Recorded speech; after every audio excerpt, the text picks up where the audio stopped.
The protagonist begins by talking about the old walls of that place and the worn-out furniture. Some small insects pass by the fans. He invited those insects. He kills one and licks it, saying it's somewhat bitter. However, he spent his entire life in that basement. While writing, he says that when he manages to get out of this suffocating place, he will use these reflections he's writing now. Normally in letters like this, people start by writing their name. However, he has never been called by the name he has, so he doesn't know what it is, but he is sure he must have one given by his mother. He was separated from her right after birth. However, he has this photo in his room of his mother holding him. Looking at her smile, he says he is sure she must have loved him. She is dead, that's what a guy with glasses says next to him. When the guy goes to repeat himself, he turns asking what he means by that. The guy with a sack-like chin says she died shortly after he was born, jumping off a bridge. The man keeps laughing while the protagonist does not react. This guy is actually his father, the cursed bastard who trapped him in this place. The man's plan is to never let him escape. The place is composed of several corridors and many doors, and all the keys to that place are at his waist. The father tells him not to worry, that he will never see the outside.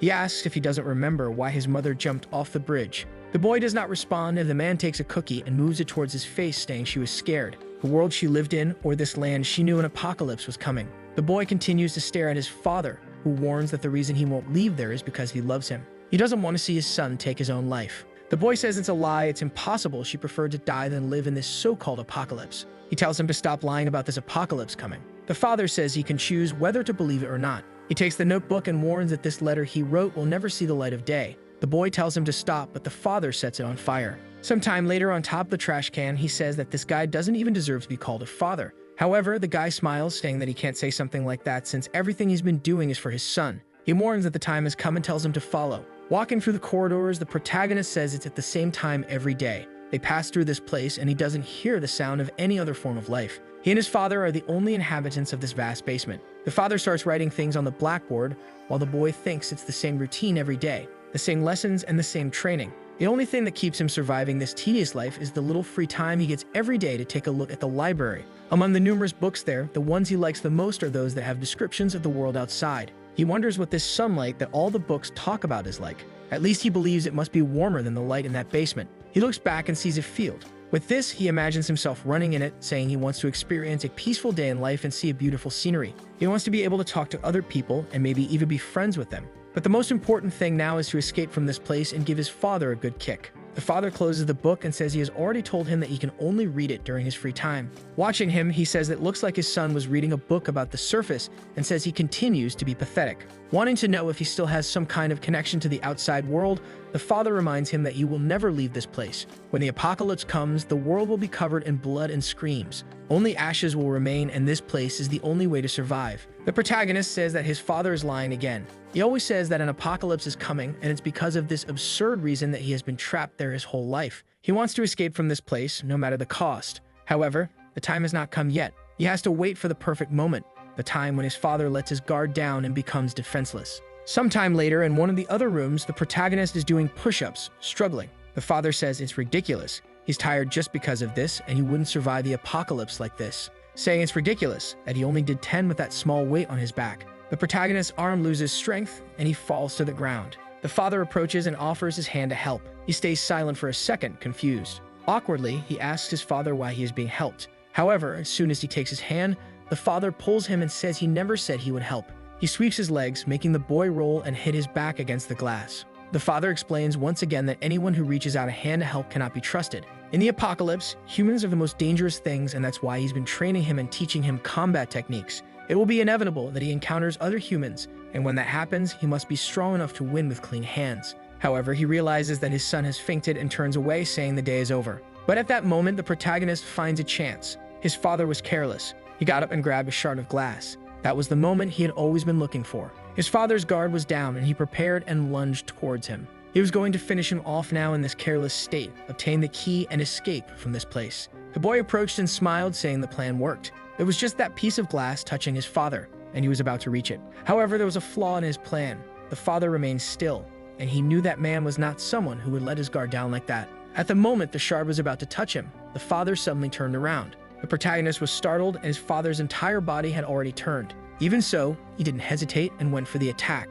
but the father easily dodged. The plan had failed. The father spun around and kicked him in the face. With that, the protagonist blacked out. Sometime later, he woke up in his room. Before he could say anything, the father said he finally woke up and noted that it was a great attempt. That attack had been very good. However, he had already warned him that he shouldn't be using any weapons, or the training meant nothing. And the penalty for trying to use that would be double training for now. He closed the room door and told him to rest because tomorrow would be a very tough day. With that, the father left. And the protagonist says there is something his father doesn't know. As soon as he turns off the light, the electricity in the room is cut for a few seconds. At that moment, if he focuses his hearing, he can hear things he had never heard before, things that are extremely distant. The sound of things spinning, the sound of birds singing, even a bustling city. Because of this, he discovered two truths. The father says it's time to sleep, but in reality, it's daytime outside. And the other truth is that the world is completely peaceful. The father traps him there because of the so-called apocalypse, but he will break free from it, no matter what happens, and thus find his mother. Every time he asks his father about her, he says she is dead. However, he already knows that his father always lies. This means that in reality, she is alive. He lies down saying that one day he will escape from there and find her, no matter what happens. The father was walking through the corridors, laughing like a madman alone, until suddenly he received a call. His expression changed and he answered saying that he had told them not to call unless it was an emergency. While the protagonist slept, he heard something. The call seemed to be serious and he said that it was fine, he would let him live. With that, the phone fell to the ground and the father knelt down crying. After a while, he started laughing while the protagonist was waking up. The father seemed out of his mind, laughing like a lunatic in the corner of the room. The protagonist felt that something was wrong and asked what it was. That was when he noticed he was tied to a chair. He asked what his father was doing and told him to untie him. However, he soon realized that his father didn't seem to be listening. He knew he would have to free himself from those ropes slowly. He started rubbing them together, applying pressure, and they began to break. He was confident until his father appeared in front of him and told him to stop that. The protagonist felt something strange, swallowed hard, and asked his father when they were going to start the supposed training that would be twice as hard. The father only said that plans had changed, and they wouldn't be doing any of that today. In fact, they wouldn't be doing anything anymore, and the boy would just stay in that chair. The protagonist asked what he was talking about, reminding him that he said he was being trained for the apocalypse. The father said the training was over. Now the boy had no idea why his father had changed so much, and the worst part was that he couldn't fight back if he was tied up. He started to wonder if he would really be unable to see his mother. Angrily, he resumed forcing the ropes, and the father asked what he thought he was doing. He ignored him and continued applying pressure, and the ropes began to break. The father approached, almost slack-jawed, and started laughing in his face, seeming to have transformed. Suddenly, he felt something hit him in the face. The chair fell, and the father lifted him up again, warning him not to move. The protagonist hesitated for a second, and then began to move again, taking another blow to the chest and falling to the ground. Despite having nothing to do, he kept forcing the ropes to try to free himself. The protagonist kept insisting. At that time, he didn't know what was happening to him. Maybe it would have made more sense to just agree with his father and look for another opportunity to escape. However, at that moment, there was something he didn't want to lose, even if it cost him his life: the resentment he had for his father for being trapped there. Sometime later, he broke free from the chains. Seeing that he was free made him excited. He wanted to see the look of disappointment on his father's face for not obeying. However, as soon as he turned, his father was coming again. He imagined his father would have a look of rage, but as he got closer, he noticed something was different. What he saw in front of him were tears that his father had always been holding back. It was then that he realized that this man had always been extremely sad. This made him wonder why this damned man had such an expression at that moment. With that, he was struck and lost consciousness, with his father saying he hoped he understood. The lessons were always the same. His father talked about the rules for surviving the apocalypse, and the most important one was never to leave the basement. There would be no safer place in the world than that. Defense mechanisms that would be maintained for 126 years, resources and supplies enough for anyone to stay alive. That place had everything prepared, and leaving it was asking to die. The father warned that the end would come without any warning, so he was not to leave. The protagonist woke up face down on the floor. When he regained consciousness, his father had disappeared and left him behind. That had never happened before. The only time he didn't see his father was when he slept. However, remembering his father's crying expression, he knew something was happening. He had become accustomed to the repetitive days in that place, but that day was different from all the others in his life. He instinctively knew that something was about to begin. As if his intuition could be heard, the doors to all the rooms opened at that moment. The boy didn't hesitate for a second. As soon as the doors opened, he saw an opportunity for the first time in his life. He went through the doors and started advancing through the corridors. In a certain area, he knew that if his father were there, he would have been stopped. But this confirmed that his father was not there. All the barriers were deactivated, so he ran until he found the staircase. He knew that was what he had been looking for and started to escape, hoping that the light beyond that hatch would be sunlight. As soon as he pushed the hatch aside, he was blinded by something. He climbed out of the hole and slowly stood up. He tried to open his eyes and found himself in the middle of a bustling city. The place was lively and all the people seemed to be living their everyday lives. The protagonist told himself that he had finally managed to escape from there. He stood still, and a bald man asked what he was doing in the middle of the street. He turned around excitedly, saying he had finally found a person. The man was confused by this crazy boy, but then the protagonist stopped to think that it was not the time to focus on that. It was too early to let his guard down, and his father might realize he had escaped. He started running, saying he should distance himself as much as possible from that basement. As he ran, he smiled, thinking that the moment he had been dreaming of had finally arrived. For the first time, he was free. Not long ago, escaping seemed impossible, so he never imagined that the doors would simply open. But then he stopped running and asked himself, why did the doors open? It was impossible for it to be a system malfunction. His father was extremely meticulous and would never make such a mistake. That's when he wondered, what if the opening of the door was intentional? He shook his head, saying no, something like that was impossible, especially since his father was the one who made the rule never to leave that place. He looked around, saw people talking, school children laughing, and a little boy going to get a balloon. He saw the excited boy and his smiling family. The children were running and he felt happy, thinking that it was all right. The boy bumped into someone and the balloon rose. While the protagonist thought that in the end everything his father said was a lie, he realized how peaceful it was outside. This was how life outside the basement was. Everyone there was living a calm life, just as he had hoped. The balloon floated towards the sun. While he thought that an approaching apocalypse made no sense, people were calm. Then everyone felt something strange, and he remembered that his father always said that the end would come without any warning. Suddenly, all the birds in the city began to flee. People looked up confused. The entire city was under a shadow, and behind the balloon, another planet was visible. It covered the sun while everyone looked up confused. Something started to come out of that planet, almost like a virus searching for a host. From the sky, it headed toward the earth. People on the ground said that it seemed to be getting closer. No one had any idea what it was, and someone asked if it might be the moon. The protagonist said it was ridiculous to call it the moon and asked if they weren't seeing what he was seeing. Amidst the advance of that planet, a creature was visible. The protagonist was paralyzed. Besides that creature, there were countless others connected to it. The tangled mass of monsters formed tentacles. They continued advancing, linking with each other until they reached the middle of the city. Never leave the basement. His father always said that was the basic rule of survival. However, there was an exception. If the location of that place was exposed to the enemy, the first creature strangely dove straight into that sewer. The father scratched out the first rule, saying that in the face of great danger, it no longer applied. The security system showed that the doors would be closed as all the creatures ran through the corridors. Outside, the population didn't understand what was happening. An infinite tangle of creatures reached the ground. It all happened so suddenly that no one even reacted. In a second, a blonde guy was grabbed and pulled by one of the creatures. Before he could react, he found himself face to face with the monster's mouth. People just watched as the guy's remains fell in front of everyone. With that, they started screaming and everyone tried to flee. A boy was walking by with headphones on while everyone passed by. He seemed confused and noticed something above him and was immediately crushed. A muscular creature started hurling rocks at everyone, and another with a clawed arm jumped into the crowd, slashing 3 people in one stroke. In that place, no one could escape any of the creatures. The protagonist stood there, not knowing what was happening. People talked about calling the police, but he couldn't react. Then he remembered his father always said that when the apocalypse came, the world would be bathed in blood and the only thing left would be a heap of ashes. The protagonist looked up and saw a creature 3 times taller than a building staring at everyone. The city screamed as one of its steps destroyed half the city. With that, the apocalypse began. The planet in the sky continued to rain creatures upon the earth. Lying on the ground, the protagonist realized that his father had always been right.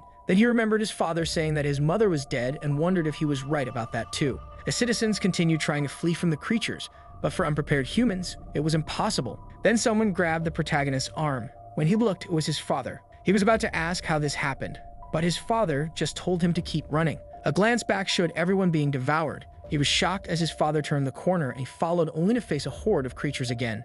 His father had already pulled him and told him to follow. Strangely, his father was moving against the fleeing crowd. Both were running towards a destroyed bridge. No matter which way he looked, the creatures were devouring people. A man in a cap yelled for them to run faster and a girl seemed confused. Behind them, the mass of creatures continued advancing. Meanwhile, his father and the protagonist were almost at the end of the bridge. The mass of monsters carried everyone who had already died. The protagonist warned his father that they were going to be caught, but his father told him to shut up and run. That was the only way they could get out of the city alive. Under the bridge, the mass of creatures was already absorbing everything. The protagonist looked back and told his father that they were being followed. That's when something stopped him. A creature behind a taxi managed to grab his foot. The monster squeezed and crushed his leg. The protagonist agonized, knowing that if he didn't free himself, he would die. However, his father picked up a rock and smashed the creature with it. The monster fell away and the protagonist cried out in pain. His father glared at him, and just as he was about to say something, they both felt a pressure. The mass of monsters continued advancing. He trembled and started to get up, knowing he had to run to survive. The problem was that he realized little by little that the distance between them and the creatures was decreasing rapidly. He felt a pain in his leg and fell to the ground, realizing that no matter how much he ran, he couldn't escape. His father came and stared at him. The boy told his father to run, saying he wouldn't make it out alive in this state. At least if his father got out, he could survive on his own. His father's foot started to turn away, and the boy thought that was right. He wanted his father to run because he had always been ignored anyway. However, in the midst of it all, his father reached out his hands and asked why he wasn't getting up. The boy was confused and shouted, saying that his father should be running. His father simply said that he would stay alive because he had a plan. The boy was confused and said it was impossible for him to have a plan for this. However, he saw that his father's expression hadn't changed.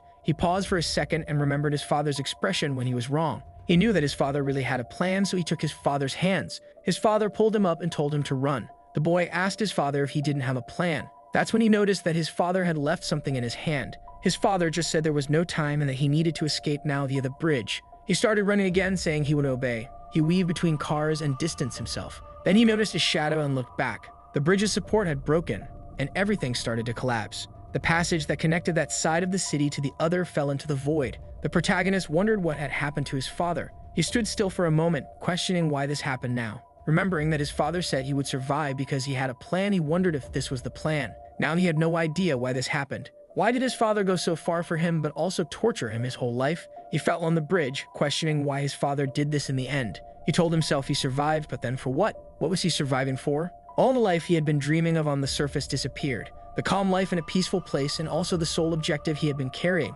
He begins to cry, saying he wanted to ask. He sees his father and questions why he went so far to save him like this in the end. The father says nothing, and he demands his father to tell him what he is going to survive for in this apocalyptic world. He feels a handshake from his parents and turns around. It is then that he remembers the paper in his hand. Slowly, he opens his hand and sees what is there. However, the creature starts climbing the bridge. The protagonist gets startled and turns to run. However, his leg is still hurting and he ends up stopping. He leans on a pillar nearby and the creature trips. With that, the side of the bridge breaks and both fall rolling to the side. The boy slowly tries to get up, but the problem is that this leg can't take any more. The creature raises its head and he knows there is no way to escape that. He is really going to die like this. However, he sees a light at the end of it all. He believed there was nothing left. However, on the paper in his hand, he saw the message. His mother was alive and wanted to know why he only found out something like this now. The creature gets up and the protagonist slowly rises. He tells himself that he wants to keep living. He doesn't want to give up and will do everything possible to find his mother.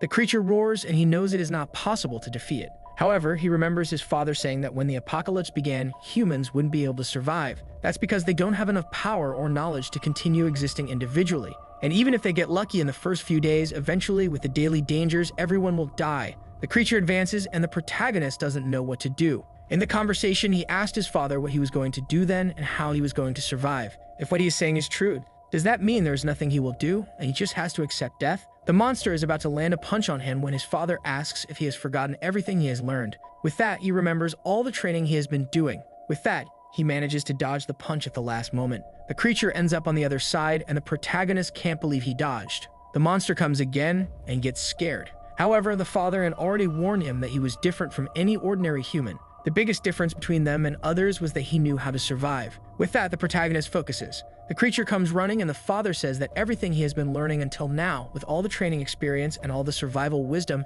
he will have to use it to do whatever it takes to survive. He dodges the creature's attack by jumping, grabs the staff on his back, and hits it on the neck. The entire city is destroyed, and amidst a heap of rubble, the only survivors wonder where the police are. Some comment that they are lucky to at least be alive. The problem is that it's only been 4 days and they are already running out of supplies. The girl tells the guy next to her that if they keep waiting, the police will show up soon, until a guy comes and says she is making everyone uncomfortable. She apologizes and says she's not talking loudly. The guy puts his hand on his face, saying it's not about that. She's talking to her dead husband. He then says to let it go because he's about to lose his mind. A girl then calls for him, and they talk about having looked for food in a certain region and found nothing. The guy says that even so, they will have to find something if they want to stay alive. She then says there is a place she hasn't looked at yet and asks no one to give up. The guy smiles and thanks her. She feels a bit embarrassed, and the guy says that everyone is exhausted from having to run from the creatures. However, she still wants to help everyone and says she's a good girl. She says she's not that good and says it's okay. However, the excited guy responds that everyone will make it out alive. She stands still, not knowing what to say, and after a while, she goes to talk to other people. She asks a redhead if they found food, and they look at each other. With that, she pulls out a piece of bread from the side and says they found this. The girl smiles, but when the woman opens it, she is confused and the two have already eaten. The blonde asks what they are doing since everyone said they would share. However, the redhead says she never agreed with that and it was something the others said. The blonde points out that they ate some of the shared food yesterday. The chubby-haired guy says he doesn't even remember that. The girl then warns that it's okay. She will report the two of them to everyone. The guy immediately stands up and asks why she doesn't try to do that. However, she will soon find out what will happen. The girl says it doesn't matter because she can run very fast. The guy laughs and approaches when suddenly a scream echoes. Everyone trembles and he asks his friend if it wasn't a creature. She turns around and says yes, but it came from far away, so they are fine. With that, he feels relieved and says it seems he was scared for nothing. However, looking to the side, he sees the girl covering her ears and trembling. He laughs, asking where her confidence went. How was she going to run if she was trembling so much? Then the girl notices something. There's a piece of bread in a corner. A while later, that guy from before says hi to her and asks if she looked around there. She says yes, and he asks if she found anything. With the bread in her pocket, she says she unfortunately didn't find anything. The guy says that's okay, but it's no surprise. Because for now, the most important thing is to stay alive since you can always look for food. Suddenly, the monster breaks through the wall behind them. The girl is thrown, and as she starts to get up, she sees the creature right behind the guy. He raises his hands, pleading for help, but she runs off, apologizing. He screams, asking why, and she says she never claimed to be a good person. With that, the previous couple also flees, and the guy tells her not to look back. Looking ahead, he sees the girl and a creature. The redhead says that when the girl gets eaten, they should take advantage of it to get past. While thinking she was an idiot for going against the beast, the monster raises its arm and attacks her. At that moment, the girl realizes something and jumps, dodging the attacks. They slip while dodging and manage to reach the other side. They can only watch her get further away while the monster comes from behind. They scream, and a while later, the girl falls to the ground,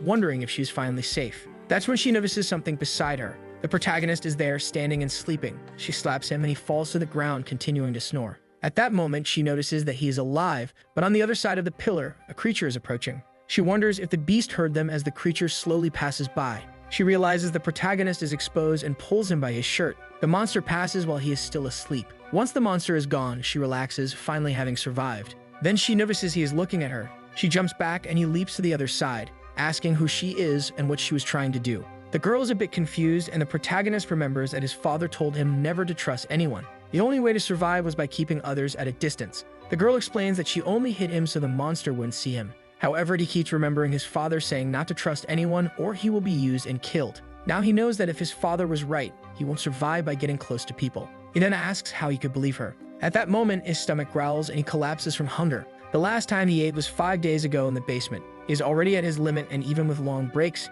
he now has no energy left. The girl says she doesn't have anything to eat. He is confused and asks what she is talking about since he didn't even ask. She says he just looked hungry, so she assumed. However, when she goes to apologize, the bread falls out of her pocket. As soon as he sees it, he asks what it is. She is unsure how to respond, and the protagonist has no idea what that item is. Strangely, his hunger seems to intensify when he looks at it. He asks if it's food, and she says no. He then remarks that he must have been wrong, and she retorts that it's ridiculous to think it's food. The girl thinks she has found the biggest idiot of all, who can't even recognize food. Unfortunately for her, the protagonist doesn't trust humans. She is puzzled, and he says he will never be fooled by a human's lies. She realizes she's dealing with an even bigger fool than she thought. The protagonist is sure from her reaction that it's food and that he needs it. If she doesn't want to cooperate, you will have to use force. However, she offers him a piece, saying she won't give more than half. The protagonist is confused, wondering why she's sharing that reduces her chances of survival. She says he will have to repay her 4 times over. The boy realizes that these were her motives. Humans are indeed treacherous creatures. He stands up and she asks where he is going. He says now that he's eaten, he's moving on human. She runs after him, asking where he thinks he's going in such a world, and says she knows the place well because she grew up there. The protagonist turns and asks if she really knows the place. She says yes, so he asks if she knows where the subway is. Later, hiding in the city, she wonders why she's following this idiot. If she had known he was like this, she wouldn't have shared the bread with him. However, she remembers asking why he wanted to go to the subway. He said it was safe there, and she questioned why. He said it had a concentration of resources they would need to survive, and most importantly, it was hard for the monsters to detect humans underground. The girl thinks he's strange but talks as if he knows something, not to mention that this crazy person didn't even know what bread was. Then she realizes they've arrived but says she was sure it was around here. The protagonist tells her to stop lying as he knows subways are underground. She then says this isn't the subway but the entrance to the place. At that moment, an old man approaches and tells her to be quiet. He says he came because he heard something but didn't expect to find people. The protagonist asks who the man is. The man responds that his words are a bit rude and leaves introductions for later, telling them to follow him. The blonde asks where, and he asks if it isn't what they are looking for. After walking through some rubble, he says they've arrived. The protagonist sees the subway and it's busy. The blonde says there are many people there, and she didn't expect everyone to have had the same idea. The man comments that he can't forget that moment. When the creatures were everywhere, he started running and happened to find this place by luck. He says he walked on the surface a few times in search of medicine, but the two of them are the first people he's encountered. The protagonist observes everyone. His plan was to establish a base there, but there are far more people than he expected. He can see all kinds of people there. Those who were lost and trapped in despair, those who show their cruel side, and the strangest of all, one who stands still without any apparent intention. He knows that the more humans there are, the more risk factors exist. However, none of the people he observed in the subway seem to pose a danger. He can instinctively recognize who is dangerous, just like the monsters on the surface and his father. But none of the people here give him any sense of danger. Maybe he should stay there for a while since no one can hurt him. The bully clears his throat and introduces himself. His name is Kwon Byung, and he is a doctor. He was looking for medication, and that's how he found them. He waits for them to introduce themselves, but the protagonist says nothing. The girl then says she will introduce herself and says her name is Haru. The man says that from her uniform, she seems to be from the elementary school called Virtual. She says yes and asks if he knew it. The old man says he did because the hospital was near the mall next to it. Haru seems confused about not remembering a hospital there. He asks the same of the protagonist, but noticing his clothes says he spoke something stupid and asks for his name. The protagonist stops to think and says he has no name. The old man is confused, and the protagonist says he was never given a name. The old man becomes pensive and says that when he feels more comfortable, he can share it. At that moment, a redhead comes in calling for him, saying things are getting worse. They approach a guy with some bandages on the floor. Trembling, he calls for the doctor, who looks at the wound and says it's worse than he imagined. He stopped the bleeding last time, but it wasn't enough. He tells the guy that if he doesn't undergo surgery, he has a high chance of dying from an infection. He opens his coat full of items and says they will have to disinfect it. The protagonist watches. He remembers reading once about doctors and something his father doesn't even know he knows. The job of treating humans for a price. However, money is useless in this apocalypse. So he asks the old man what he will receive for this treatment. Everyone looks back and the man seems a bit confused. The doctor then asks why he would have to receive anything. He is a doctor, and his job is to take care of those who are injured. He tells the guy not to worry as he rarely fails his surgery. The man hugs him, grateful for the help. The protagonist can't understand why the guy is helping without expecting anything in return. He wonders if the doctor is stupid or if this behavior is normal for humans. The doctor tells him to be careful as his wound is getting worse. The man thanks him, but then he notices something. The guy is actually a veterinarian. The doctor starts the procedure while the man is still in shock. The boy asks him to make a knot, but the doctor says it's not possible as things could worsen if the man moves during the surgery. The man screams that he is a veterinarian and asks if he really knows how to perform surgery on a human. The old man, smiling, says yes because humans are also animals. The man starts shouting, saying he doesn't want this surgery anymore. The doctor then asks for some anesthetics, but the red-haired girl says they don't have any. He says he found one, grabs a block, and hits the guy on the head. With that, the protagonist is certain that humans are dangerous.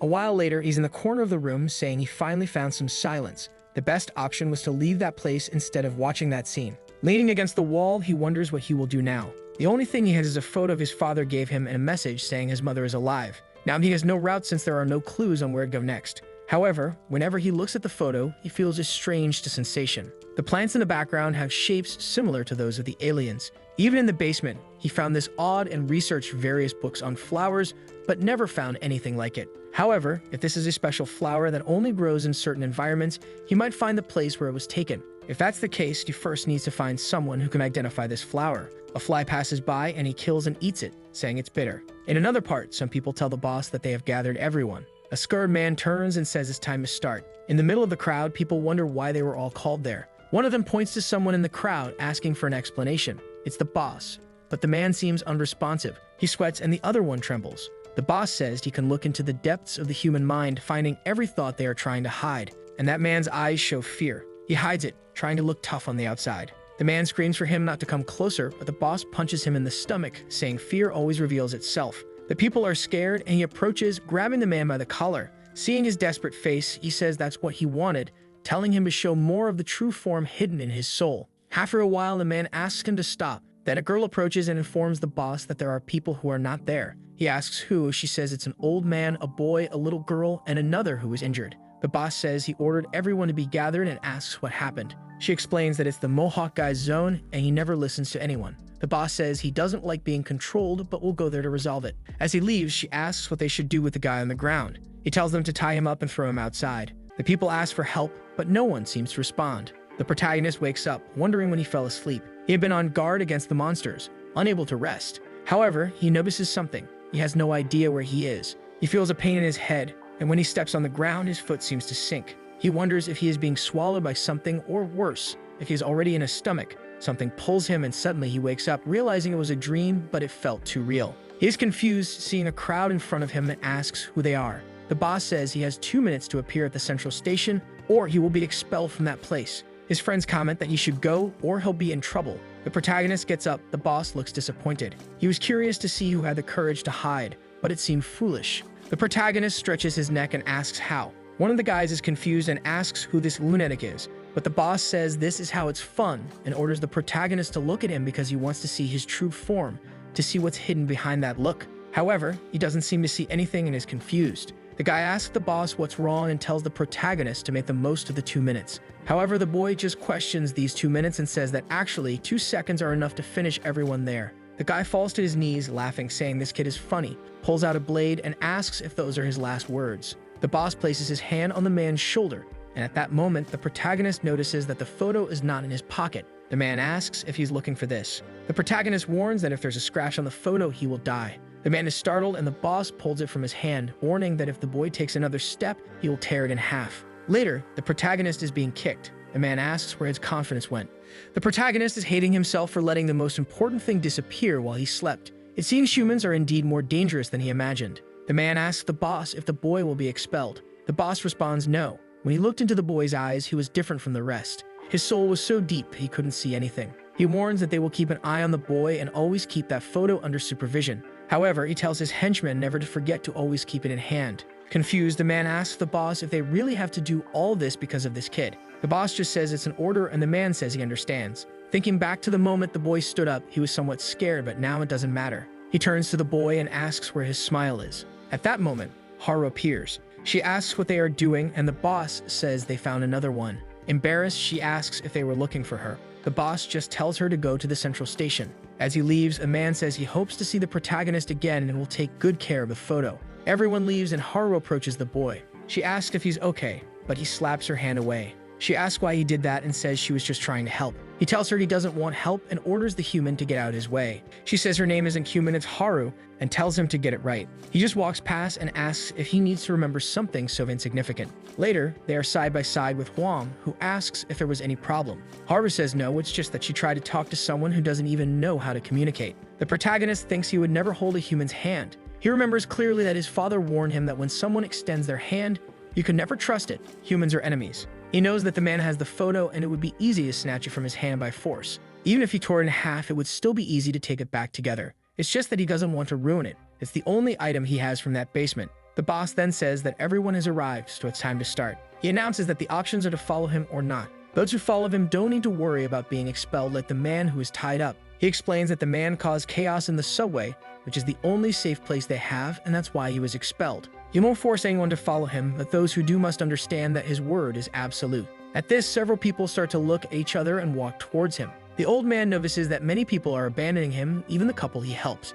He knew that those with more strength always dominate the weak, especially in a world where the law has become obsolete. Clearly, the guy isn't going to force anyone, but seeing that other person expelled makes everything clear. Choosing the side of the boss is the best choice for living longer. However, the old man smiles, saying that he has lived a long time, so being unpredictable once in a while isn't such a bad thing. He knows that on the boss's side, he might not even be able to help patients when they really need it. So he will stay here, even if he is alone, but the little girl is beside him. He asks if she is really going to stay with him, warning that it's better for her to go to the other side than stay with just the two of them. But the girl points out that they aren't alone there. There is the protagonist, the hooded guy, and a poor girl sleeping. Soon they will be captured and tortured. Another black-haired girl says they will probably just starve to death or become monster food. She starts screaming in desperation while the old man watches. Then, another little girl bumps into him. A man tells her to be careful and apologizes to the old man. He says it's okay and tells her to listen to her father more. But the girl says something he doesn't understand, and when he gets closer, she headbutts him, saying that man isn't her father and he is somewhere else looking for her. The man with glasses explains that she really isn't his child. He just found her while he was running away, and until he finds her parents, he's acting as her guardian. The protagonist tries to pass through the door and the guards tell him he can't. The boss ordered that anyone who enters that room will be punished, but the only thing he wants to know is where that bastard with the photo is. The people gathered to divide the food and said those on the other side could only take what was distributed. The girl who was sleeping complained, saying it was too little and the others had received more. The guy said it would be like that from now on because they just stay in that room doing nothing. However, the smell of the food reached a man lying down. He woke up and said that smell was very good. When they finished distributing, they asked about a certain person. The guy asked who, and they mentioned the boss's right-hand man, someone who seems very dangerous. Everyone there calls him the bomb because he doesn't obey the boss and always walks alone. Everyone knows he is the type to kill people with a smile on his face. The man feels cold sweat trickle down as someone runs down the corridor towards him. It's the little girl from before who bumps into him and says he did something wrong. He says it's dangerous for her to run around alone and now his clothes are all dirty. The men serving the rations point and warn that he's coming, already wondering if the next victim is the girl. As he gets closer, the men start spitting bullets. He calls for the man, who asks what's wrong. He says it's nothing serious, just to give some food to that girl. The man is confused and says she already received her share. He then says to give her his portion. Taking his food, he hands it to her. The man is perplexed. Why did he give his food to the girl? Is this some kind of unknown psychological torture? Just then, the bespectacled man comes running, pulls the girl behind him, and tells her to stay there. He asks what the problem is, and the mohawked man asks what their problem is. The man with glasses grabs the little girl and runs off. As she looks back, she sees the blonde man smiling back at her. The people in the room continue to be watched, and the girls comment that it seems more and more people are keeping an eye on them. The protagonist, on the other hand, is wondering if he should just leave and look for that guy. He looks at Haru, remembers the slap, and frowns. The woman seems to notice something, and at night, when everyone is sleeping, the same woman from before gets up and sees the protagonist in the corner. She goes to touch him, and he grabs her arm, asking what she was planning to do. The woman is scared by the boy's strength, and says she just wanted to talk. The protagonist seems not to believe her, and she says she came because he doesn't seem to talk to anyone. He stares at her and says it's his problem if he doesn't talk to anyone. The woman is confused, and he slaps her hand away, telling her to stay away. She sits down and after a while asks why he is always distant from everyone. Maybe he's just a very shy boy. He says she's talking nonsense, it's just that he doesn't want to be close to enemies. She questions this and he says every human is always an enemy he can't trust. The woman explains that she doesn't plan to hurt him, but he says he doesn't believe her because she could be lying. She then says that's fine, she just wanted him to reconcile with a girl named Haru. He asks if she's talking about the yellow-haired human and says he never fought with her. The woman then asks if he can get closer to her. The boy says that's another problem. To him, she's a human no different from the others outside the room. The woman says that the girl thinks she's hiding it, but she cries every night. The woman explains to the protagonist that there must be something Haru wants to say, but she doesn't have the courage. Since they are the same age, they might get along well. However, he responds that sadness is something only the weak feel. If you got time for that, you have time to think of another plan to survive. At this point, the woman asks if he has never been sad about losing someone important. He recalls the moment he was separated from his father on the bridge and says no, and it will never happen in the future because he doesn't care about anyone. The woman tells him that not being able to feel sadness because you have no one to lose is called loneliness, but she tells him not to worry because if he dies, she would be sad for him. He is speechless for a second and says she won't be sad because he won't die, and he doesn't care if she dies. She says that's fine, but he is very. The protagonist just thinks she is strange, while the other girl, who is always sleeping, wishes they would shut up. It has been 4 days since he arrived at this subway. He was only there to find a place to rest, but now he's stuck there because of that photo the guy is holding. While being beaten, he asks if the men are having fun. From the back, the guy with the photo says it's not fun. They didn't want to do this. It's just that he needs to be punished for not wanting to leave the room that time. The protagonist says if that's the case, why doesn't he come and punish him himself? The guy is taken aback and realizes the boy isn't scared at all and is staring right at him. Angry, he says the boy deserves to be punished. The protagonist remembers his father once saying that humans are naturally weak, and now he finally understands what he meant. When he returns to the base, everyone is scared and asks if it was the same guys. He walks through thinking at least there aren't only those kinds of humans. The doctor says he doesn't look too bad but suggests disinfecting. The boy says he's fine and sits down. Someone brings his lunch and says they got it because they didn't know when he would return. He starts to thank her but stops mid-sentence. She asks him to repeat, and he says it's nothing. The protagonist thinks about when she said she didn't want to hurt him and that if he died, she would be sad. Maybe it was true. He thought maybe it was okay to trust her a little. Suddenly, she collapses to the ground and he asks what's happening and if she's okay. The doctor puts her on a stretcher and says her symptoms don't look good and she will need medicine. The problem is that they would have to go to the surface because they don't have that kind of medicine here. The woman responds that it's okay, and it doesn't make sense to go up there just for her. However, Wong says that without the medicine, her condition will only get worse. The protagonist asks how. The protagonist asks what the worst outcome would be if they didn't get the medicine. Before the doctor could respond, some men entered saying that the boss was calling for the doctor. At that moment, the man saw the protagonist and felt relieved. He still didn't understand why he had to keep holding onto this photo every time he saw the boy, especially considering that the boy could easily take him down even without it. He tells the doctor to go quickly because there are injured people in need of treatment. However, the doctor responds that he can't do that right now. The blonde man asks if he's going to disobey the boss's orders, but the doctor explains that it's not what he means. It's just that he needs to take care of her first before he can help the others. The woman stands up and says it's fine. She will go to the surface to try to find the medicine. The doctor says it doesn't make any sense. She will survive in her current state. The blonde man says he understands the situation and that the doctor should have explained it earlier. With that, he punches her in the stomach, saying that help has arrived. Everyone is shocked, even the protagonist, who is left speechless. Her body falls to the ground and the doctor approaches as everyone sees her bleeding. The protagonist can't take his eyes off her. He can feel her life slipping away little by little. He wonders why humans die so easily until he feels something on his leg. Looking down, she asks why he looks so serious. The boy can't say anything, and she reminds him that he said he wouldn't care. With that, her life fades away without him saying a word. Her hand falls to the ground, and everyone falls silent. The blonde man curses, saying his hand got dirty. Wong asks how it's possible that his expression didn't change after killing someone like that, and he remarks that apparently the monsters aren't only on the surface. The blonde man simply replies that he saved the old man because if he followed her to the surface, both would have died. The people around him are angry, and he says they should be grateful for that. But then he looks to the side. The protagonist is standing still and he asks what's wrong. Is he scared? Where did all that courage go? But at that moment, the protagonist realizes the photo isn't in his hand. The man looks back and says it seems he dropped it when he grabbed the knife. The boy prepares himself, and as the blonde man turns to ask what he's going to do, he sees the boy's stance and asks if he's really going to try. Instinctively, he blinks. In that instant, the protagonist finds his opening. The man is about to ask if he's going to do something when the boy is already in his face saying yes. From the guy's perspective, nothing made sense.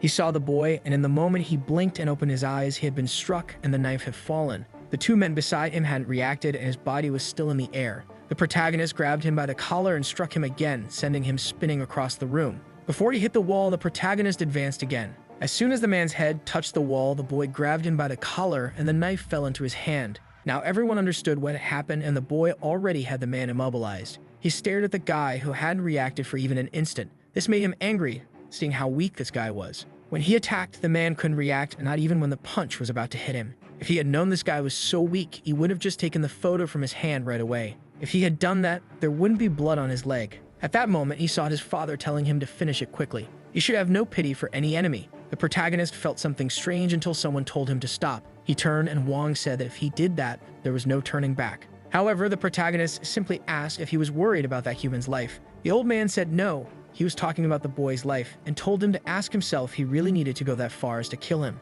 The protagonist remembered a time when he asked his father if he really had to kill. If he just hit people enough, they would forget to attack him. His father laughed and said he wouldn't survive thinking that way and asked if he was afraid to kill a human. The boy told him to stop with that because he would never become like his father. Even if the apocalypse came as his father always said, he would live the way he wanted. He wouldn't go around killing people just because he didn't like them. Then he remembered when the man killed the woman and the expression on his face. With that, he dropped the weapon. The doctor said he made the right choice, but the boy replied that it wasn't because of the options. It was because he knew that if he killed this guy, he would become like him. He thought to himself that there was no reason to kill that man, and why should he care if that woman lived or not? Even if she were alive, she wouldn't help him find his mother. So it didn't matter. What he didn't see was that another man was coming to hit him on the back of the head. Confident it would be easy because he didn't have a knife, the man went to strike, but the protagonist simply turned and pulled his friend to defend the attack. With that, he let go of the collar and punched the other man in the face. The body rolled and fell at the feet of the last man, who then crouched down. The boy asked what he thought he was doing.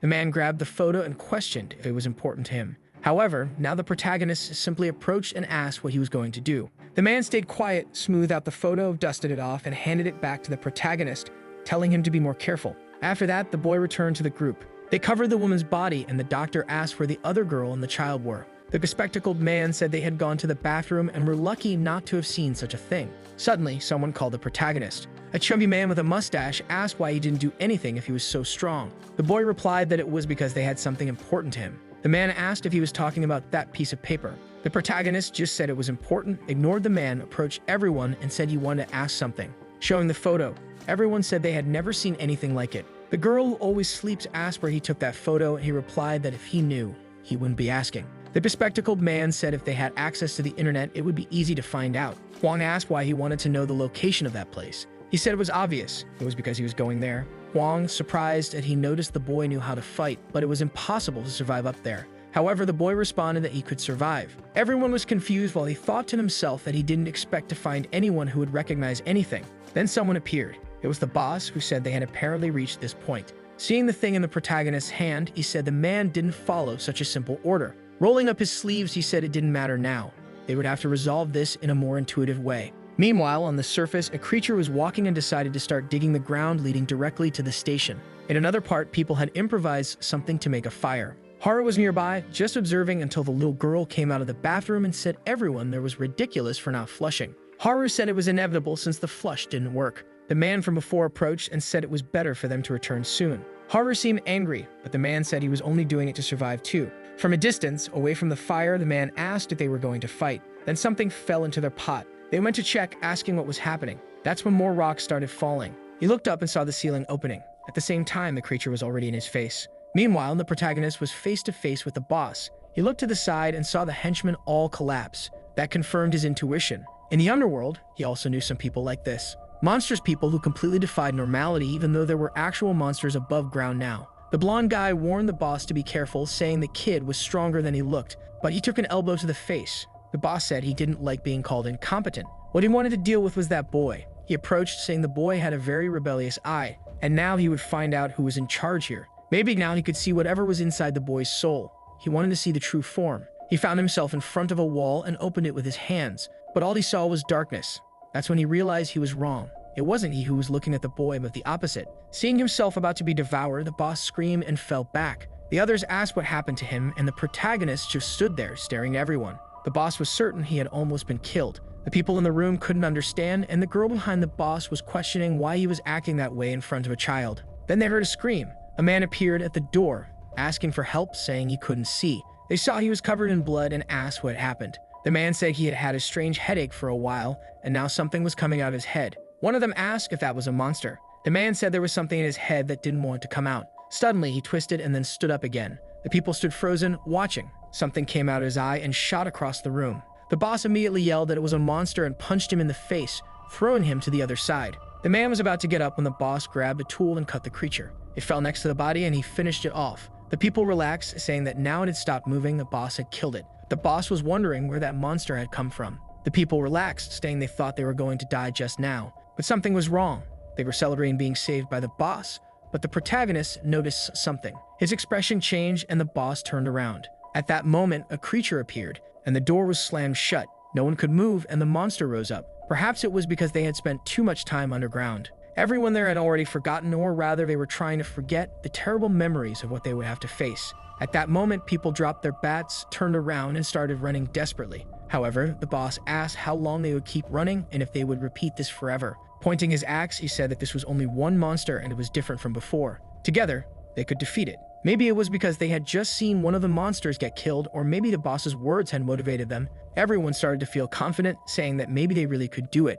After all, if they left this place, they would have nowhere to run. They picked up their bats again and said they were going to kill that monster. The people were still hesitant, but the monsters were no longer a reason for fear. For the first time since the monsters appeared, they felt something different. A girl looked to the side and asked the boss for an order. They felt hope, but the boss was killed by the creature from behind. His body was lifted and everyone was confused because they had cut it into 1,000 pieces. The creature dropped his body and a girl in a suit said it was impossible for it to come back to life. Everyone came to the same conclusion and the boss said it was impossible to win against it. With that, the subway wall was destroyed and the monsters advanced. The poor chubby man didn't even react. The girl couldn't do anything as the monster approached, and the blonde man lost an arm. The monster grabbed her and gave a crushing hug. The room was painted red and everyone was fleeing desperately. From the corner, the protagonist was just observing.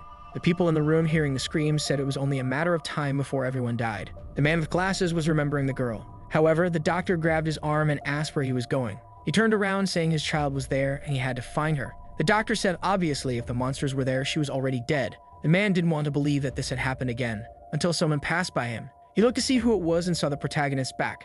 Everyone was impressed and the doctor ran, telling him not to do it. However, the boy just kept moving forward. From the room, everyone watched the red room. The boy just prepared himself. In another place, Haru, the little girl, and the man were hiding. She started crying and Haru told her to stay quiet. Haru thought she didn't have time to care about anyone else. She can there amidst the chaos but would die as soon as they were found. However, the little girl was just holding onto her arm, trembling. Haru looked back and not knowing what to say, just told the girl to stick close. The blonde man, seeing his dead wife, was terrified and asked where they thought they were going. Haru said they had to flee, but he asked where to. Haru replied that she didn't know where, but they couldn't stay there. The man continued, saying there were monsters here and on the surface. Why did she think they could find a way to survive? She responded that even so, she wouldn't wait for death to come. She would do everything possible to survive, no matter what. The man then said that in her eyes he could see she still had a reason to live. But then she looked to the side and saw a monster staring at the three of them. He was shocked and told them to run. However, Haru was paralyzed and her leg was trembling. The man hugged the creature and told them to run, saying he had no reason to live anymore. But when he looked to the side, no one was there. The two girls were already running. He muttered that they could have at least waited for his speech. With that, he started screaming, while on the other side, people were hacking at the creature with axes. The rest of the group was lying on the ground. The girl in the suit attacked the creature, but its wounds regenerated instantly. The monster lifted the man, and she fell against the wall, certain it was impossible to win. But the protagonist walked past her. Everyone was wondering what he was thinking of doing and where he was going. The plant monster was still killing everyone using the boss's body. The girl on the ground wondered if he was really going to face it. Seeing the creature, she knew it was like asking to die since even the boss had no chance. The protagonist calmly observed the attack. When the tentacles approached, he dodged and advanced. He grabbed the sides and pulled the monster while throwing himself forward. The monster tried to hit the back of his neck, but he jumped off the wall backward and landed on the other side, creating a knot between them. He looked at the man who commanded the monsters to attack, but since the creature was tied up, it couldn't reach him anymore. His movements had caused the monster to get tangled up in itself. Calmly, he approached the boss and tore the creature off him. The doctor couldn't believe he had stopped the monster. The girl said it didn't matter because the boss was still alive. With that, the monster screamed and the others turned to it. He threw the creature to the ground and the giant advanced. As the monster came to bite him, he jumped and kneed it in the chin, then slid under its arms. The other creature opened its belly to eat him. However, he just jumped, dodging the attack, and landed on its back. He pulled out the axe he had earlier, but the creature sprayed blood in his face. It then went for an elbow strike that landed solidly. The people were shocked, but the protagonist was still alive. The doctor had no idea how that was possible. To them, this creature had immense strength and the ability to regenerate. Fighting it was basically suicide. Yet that boy in front of them was standing and fighting alone. The protagonist remembered his father's words. There is no being in this world that doesn't die. Everything that exists needs a source. That's how life begins, and that's what must be cut off. His father always believed that if it were him fighting the monsters, he would know exactly where the life of each one resided and, more importantly, how to destroy their cores. The monsters attacked and he dodged them both. He knew exactly where the life of each one resided and, more importantly, how to destroy their cores. He struck directly at the creature's core, and the attack hit the nucleus. The creature started to disintegrate, its form breaking down as it lost its strength and life. And do you all remember that the last chapter ended right at the moment when she landed the blow on the core, concentrated, and fell to the ground like a ball? The people around were all shocked, mouths wide open, wondering how the kid managed to kill that monster. That's when suddenly, Haru and the little girl came running down the hallway. The little girl looked back and told her the monster was coming. Haru didn't know what to do, so she just kept running. But right as she turned the corner, she noticed something waiting for her. A huge crocodile-like creature chewing on someone's foot. And to make things worse, she tripped on a rock but managed to roll away. The creature stared at her, and she slowly looked back at it, growing desperate, unsure of what to do. She closed her eyes, and when she opened them again, she was already running away. She suddenly appeared, stumbling to the ground again, confused, and passed by Huang. She slid to a stop and finally realized she was safe. The others were shocked she had survived. At least she didn't seem to have any visible injuries. However, as soon as she relaxed for a second, the guy with glasses asked something. He wanted to know where the child who had left with her was. It was only then that Haru realized she had let go of the little girl's hand. They heard a scream, and when they looked back, the girl was standing there with the creature on her back, calling out to Haru and asking where she was. The man tried to run to save her, but another creature was already coming from behind. As the monster approached, he rushed forward, while Haru blamed herself for abandoning the girl. When the monster was about to touch the child's head, a guy with a mohawk yelled and struck the creature on the back. Everyone was shocked as he grabbed the little girl and leaped to the side. He stood up and asked where that monster thought it was looking. He taunted it to come closer, saying it was about to lose an eye. But strangely, the creature changed direction. The guy wondered if the beast was scared of him. Someone else was approaching, and Wang said that was probably not the case,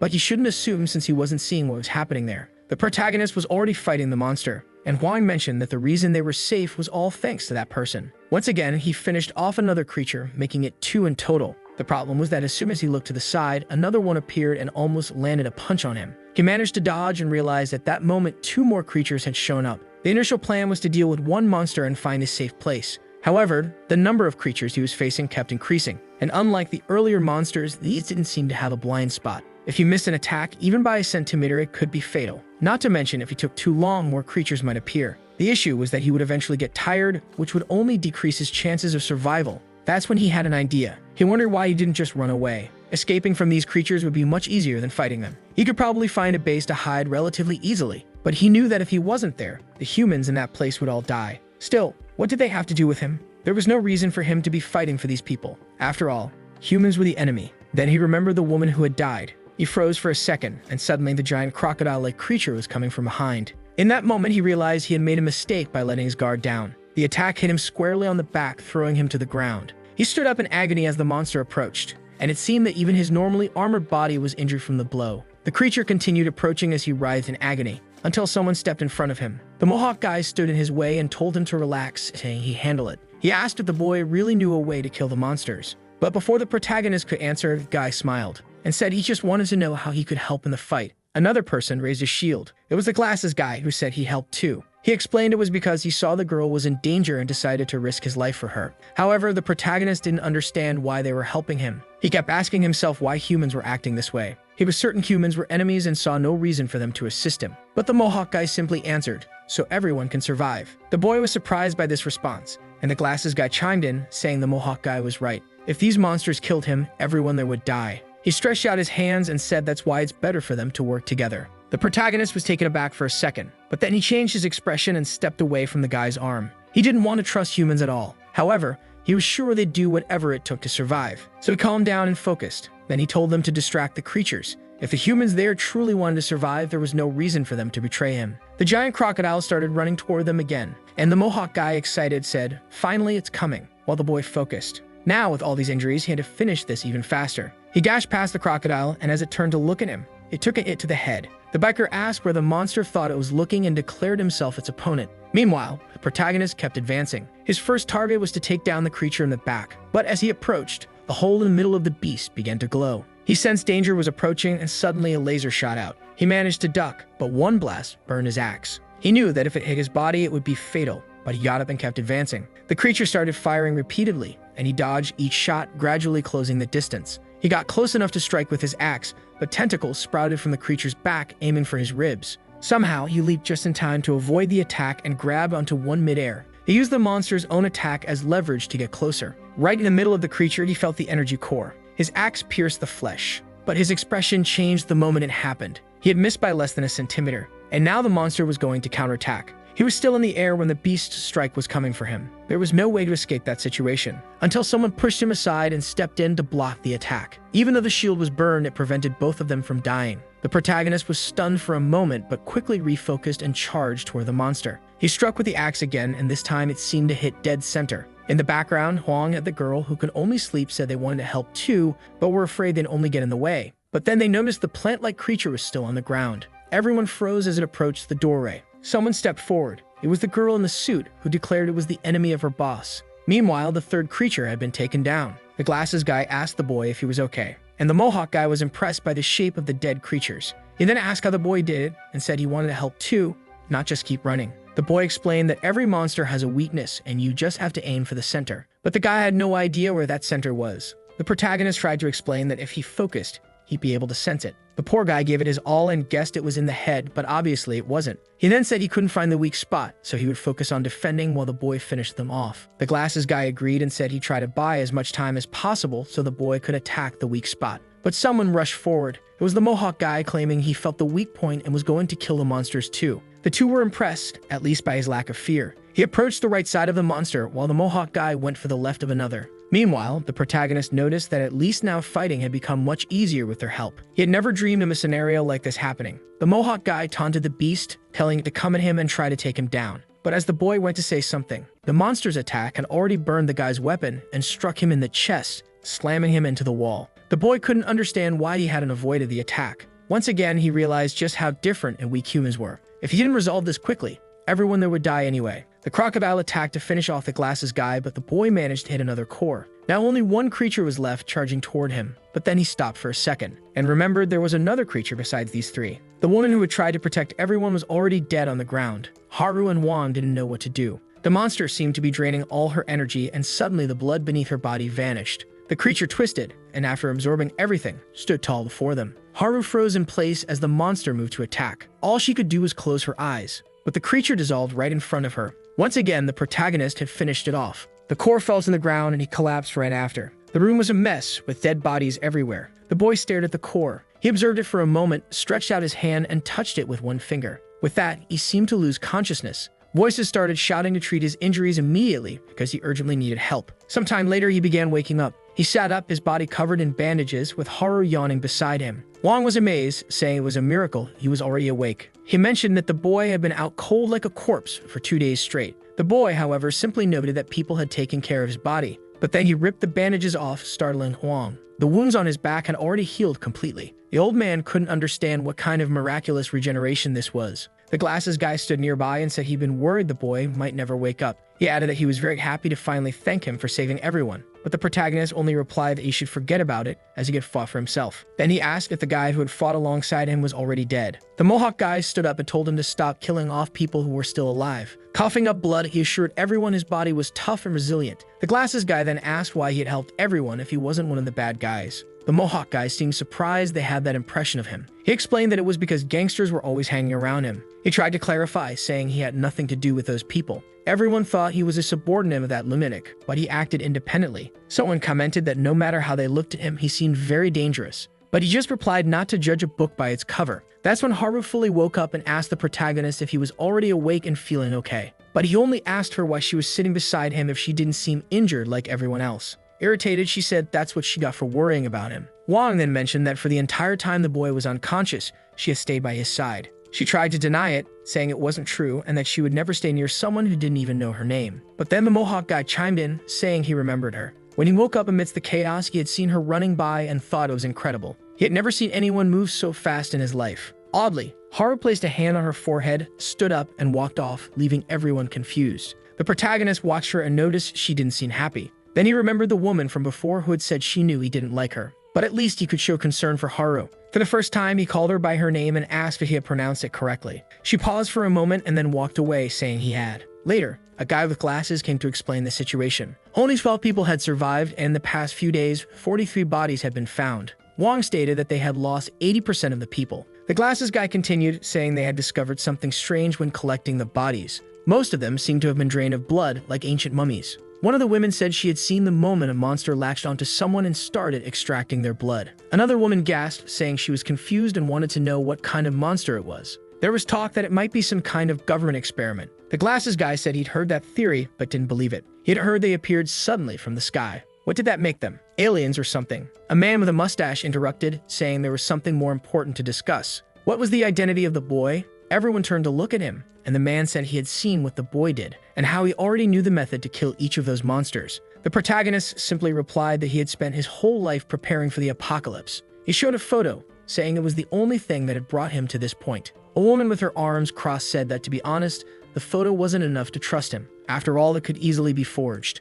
Not to mention how strange it was that he claimed to have spent his whole life training in a basement. And the most confusing part, how he already knew the apocalypse was coming. As the boy expected, no one believed him. Then the woman said there was one exception. She remembered everything he had done to kill the creatures, and said that after everything he had done for the people there, everyone would believe what he said. He stood there, a bit confused, when the woman tried to punch him. He dodged easily, and she apologized, saying she was just testing to see if he was really trained. Wang said he believed in the boy too, because when he started taking care of him, his body was covered in scars. This made him think that for someone his age, it didn't make sense. In fact, for any ordinary person, it wouldn't make sense to have so many scars. Haru asked how he got so many scars. He explained that he gradually accumulated them while trying to escape the basement. She paused for a moment and said it must have been really hard for him. But he simply replied, no. Those scars were proof that he had fought. So he didn't see them as a memory of hard times. Suddenly, someone yelled out, saying they didn't believe him. It was the man with the mustache, demanding to know why he already knew about the apocalypse and didn't warn anyone. If everyone had known, they could have prepared. The protagonist thought back to how his father believed humans were enemies.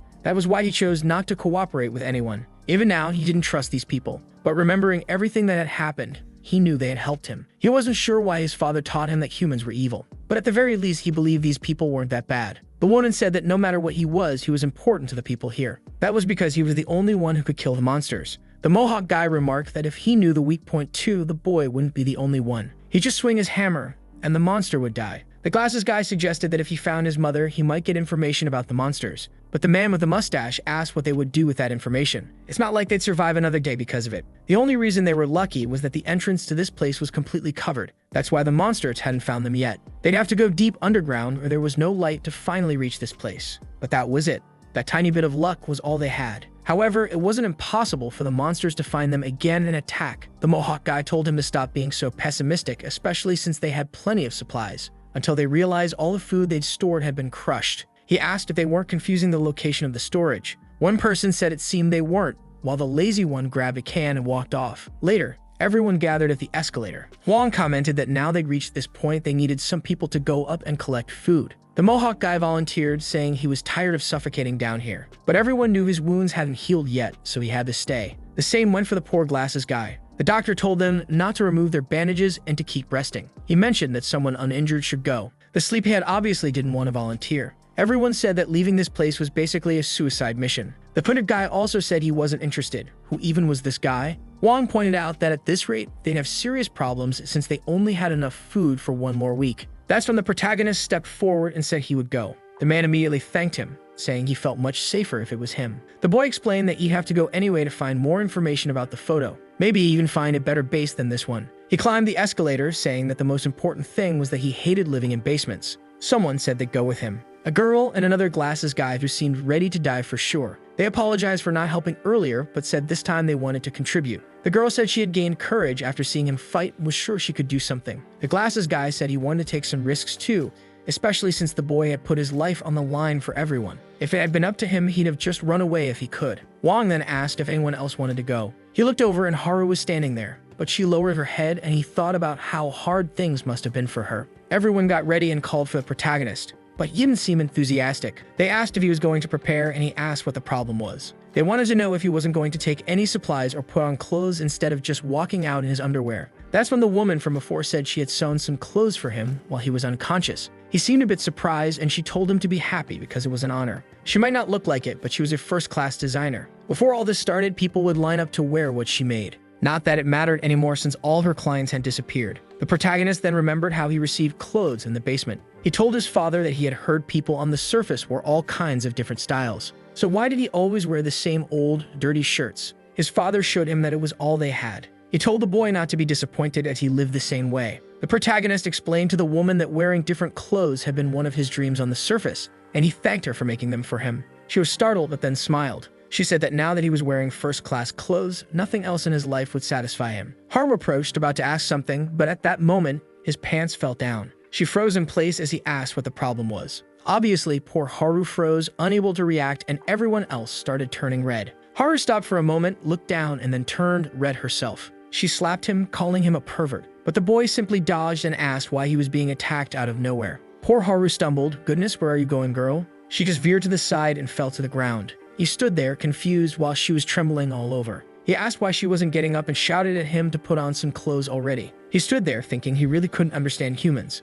"Oh boy, check out the squab on this guy, looking like a ninja from Konoha." Meanwhile, the glasses guy asked why the monsters attacked this place. The sleepy girl glanced down and noticed people were cooking something. She grabbed a lighter, claiming it as hers. The protagonist then pointed out that might have been the reason. These monsters seemed to be attracted to fire. The two were shocked to make this discovery. He warned the girl to be careful not to light it accidentally. Otherwise, the monsters might show up again. Haru already had the lighter in her hand, and the girl said she would leave this amazing gift with her. Then she ran off. Suddenly, a guy spoke up, saying he just remembered something. He asked if Haru wasn't the athlete from Gassing High School. She asked how he knew that. He replied he was sure he had seen her before. He recognized her because of the scar. He'd always thought she looked so cool where she ran. That's when Haru remembered the moment she was running and passed by that guy. He must have seen the scar on her forehead. She clenched her fists and said no. That scar wasn't cool, because it reminded her that she had once been a coward. We then see Haru as a child, heading to school. As she walked among her friends, someone shouted her name. From afar in a little car, it was her parents.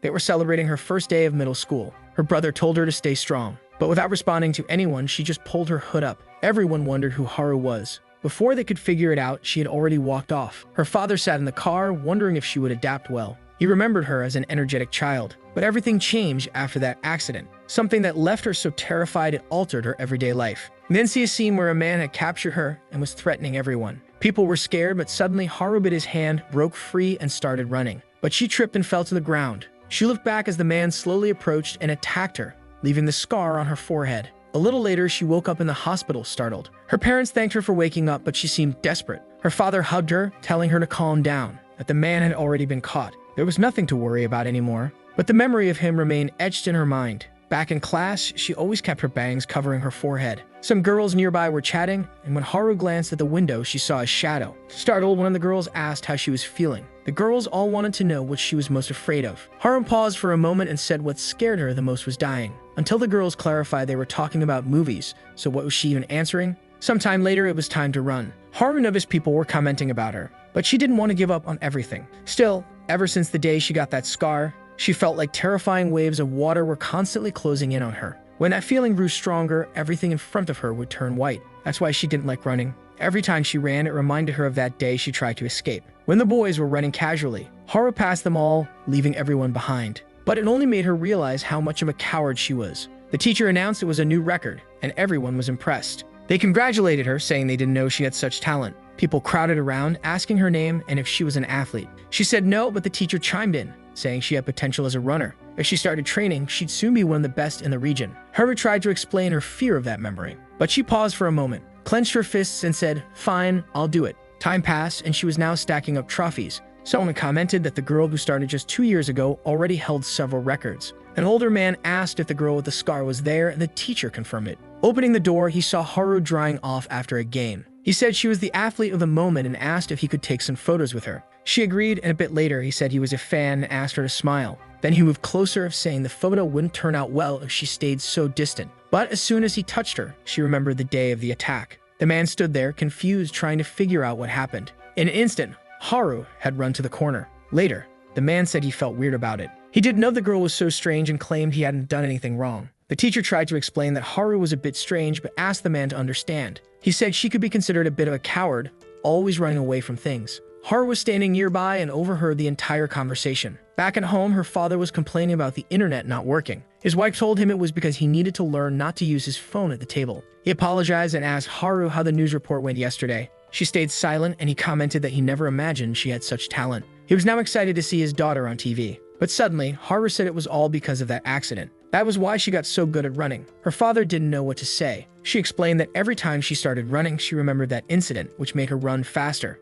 Ironically, that was the reason she started running in the first place. She thought if she kept running, she eventually escaped the cowardly personality she had. But after all this time, nothing had changed. No one said anything at the table. She got ready and was about to leave for school. Her father stopped her and said she didn't need to fix anything. It was okay for her to be a coward. Haru wanted to respond but stayed silent. Deep down, she knew it wasn't okay for her to be like this. She constantly felt like people saw her as strange because of her personality. People would always judge her for running away from even the smallest things. Just like that reporter had said, there was clearly something wrong with her. She told her father it was okay. He didn't need to try to make her feel better. It didn't bother her that much anymore. But he hugged her. He said he wasn't trying to make her feel better. He was just telling the truth, that it didn't matter if she was a coward. Nothing had changed before or after the accident. She was still his daughter and the person he loved most in the world. He gently brushed her bangs aside, exposing her forehead, and told her she didn't need to hide it anymore. That scar was proof that she had fought and survived. Haru began crying, thinking people didn't like her because she was a coward. That was the only reason she tried so hard to change. But the world was a better place because despite everything,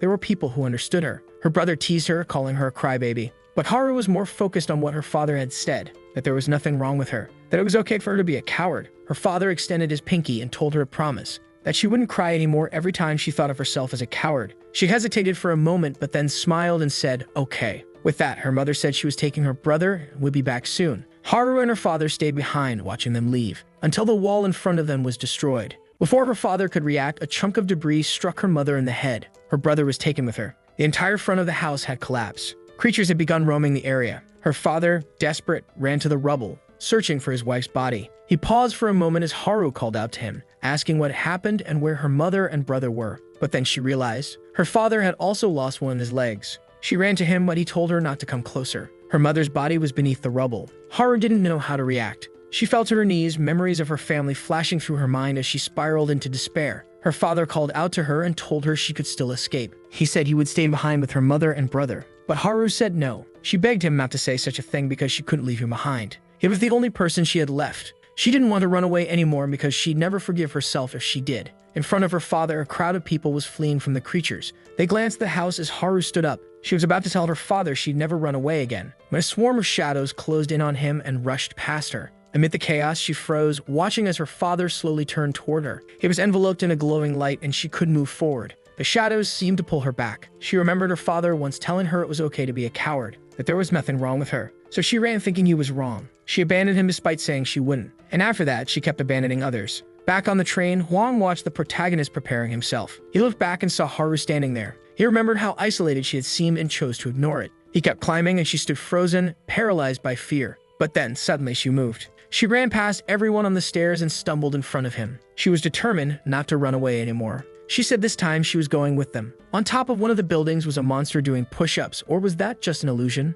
Meanwhile, the group sneaked through the buildings. Slowly, they advanced, following the protagonist's signals. After some time, he turned around and told them they could talk there. It was safe. The woman immediately commented that she thought her heart was going to explode. The glasses guy said he was certain that, at this rate, they were all going to get eaten. He turned to Haru and asked how the map was coming along. At that moment, we flashed back to see the protagonist earlier handing her a piece of paper, explaining that they needed to make a map. He said it was just as important as finding food because it was the only way to plan ahead for where resources were located. Since it was so important, Haru had been enthusiastic about the task, saying she'd handle it, especially because she knew the neighborhood well. Now, however, she admitted that while she was confident at first with the city so chaotic, her prior knowledge wasn't helping much. The streets that were once easy to navigate were now completely destroyed and nonsensical. They gathered everything they collected, but everyone felt that after all that walking, they hadn't managed to get enough. Most of the food was already spoiled. It was summer, scorching hot, and the city had been without power for 9 days. The glasses guy pointed out that they all knew what they needed to do.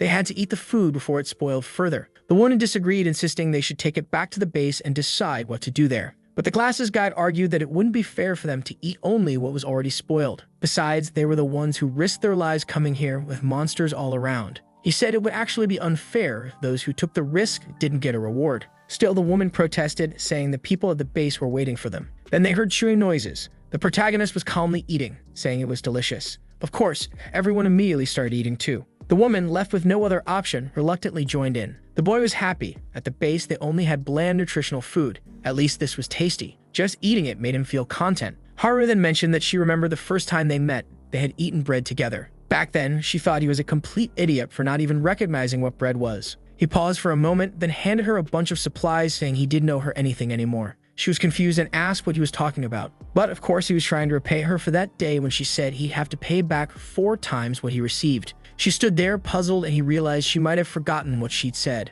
Or maybe, from the beginning, she never intended to get paid back. He thought to himself that she must enjoy losing and called her stupid. Naturally, she snapped back, asking who he thought he was to say something like that. Later, they continued walking. Before all this, the protagonist had warned them about the most important rule of moving on the surface. Don't get discovered by the creatures. If anyone was spotted, they'd have to fight, and before they could take down the first monster, more would already arrive. If that happened, they'd eventually be surrounded by an endless swarm. While recalling this, he noticed something approaching from the rooftop. A creature descended, casting a shadow in front of him. As soon as he saw the shadow, he knew what was coming. The plan to stay undetected had failed. He looked back as the creature landed between them. Everyone panicked, and Haru started trembling. Immediately, he told them to split up and run. Haru was the first to pass him, bolting from the spot. This was his plan to increase the chances that at least one of them would survive. But then, suddenly, a hand stopped her. He had grabbed her arm and told her to wait. He observed the creature. It didn't seem to have noticed them yet. The monster wasn't reacting at all. The glasses guy, shaking, tried to back away. But he accidentally stepped on something, and the creature leaped toward him.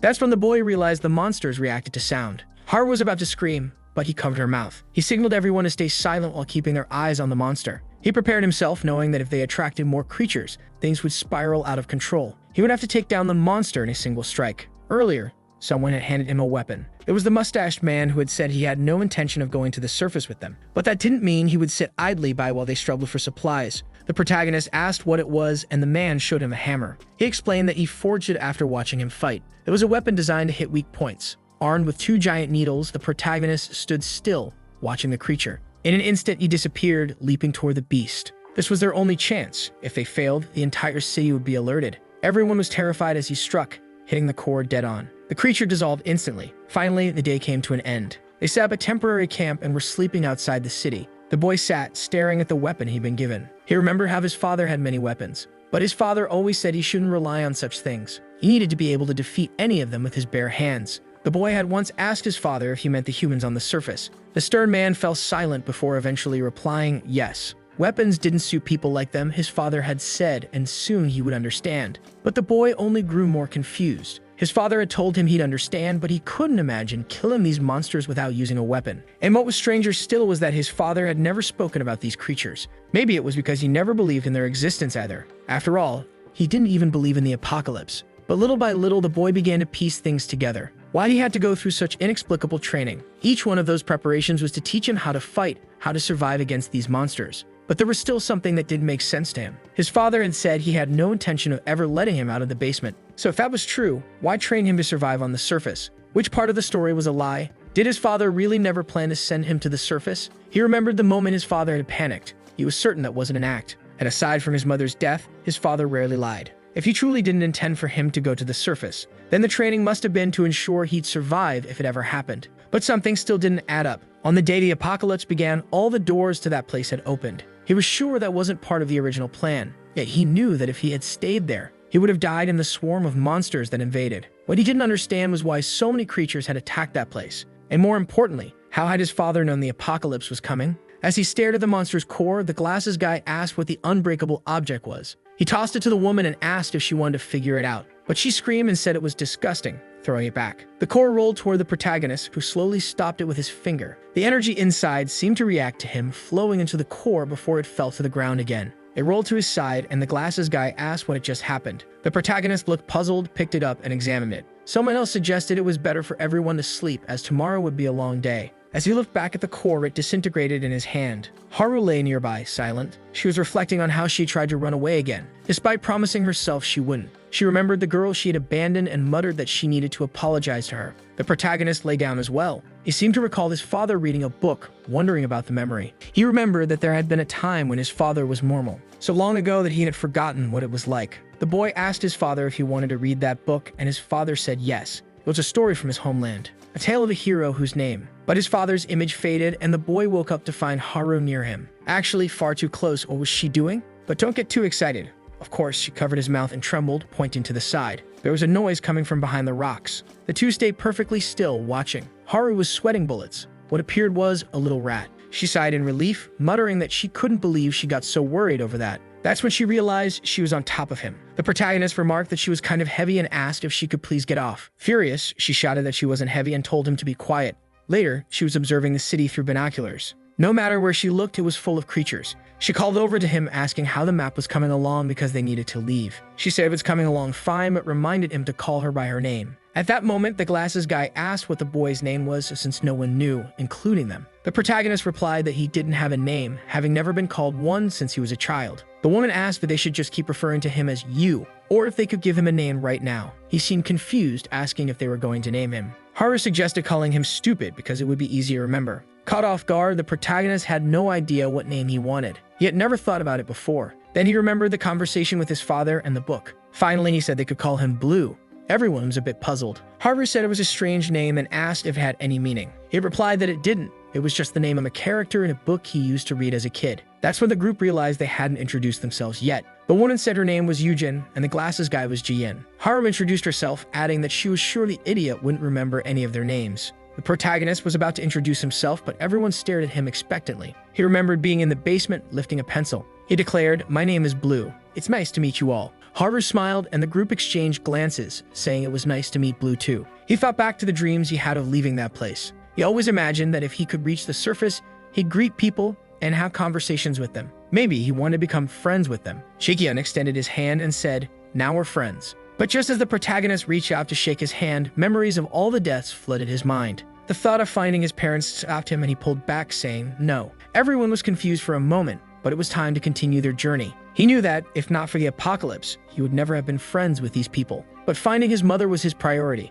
It wasn't the time to chase the dreams he had before. At that moment, someone screamed nearby. Ahead of them, a man was trying to defend himself from a creature. The monster, a massive beast with gnashing teeth was attempting to eat him. Yujin started to move forward, but the protagonist stopped her and asked what she was thinking. Embarrassed, she said they should help the man, otherwise he'd die. The protagonist firmly replied no. He explained that if they could hear the man's screams, so could the monsters. Yujin insisted they still had time to save him before something worse happened, but the protagonist reminded her of what he had said before they came to the surface. She had promised to follow his orders. Yujin hesitated, unsure of what to do. Suddenly, she darted toward the man. The protagonist shouted that she was an idiot.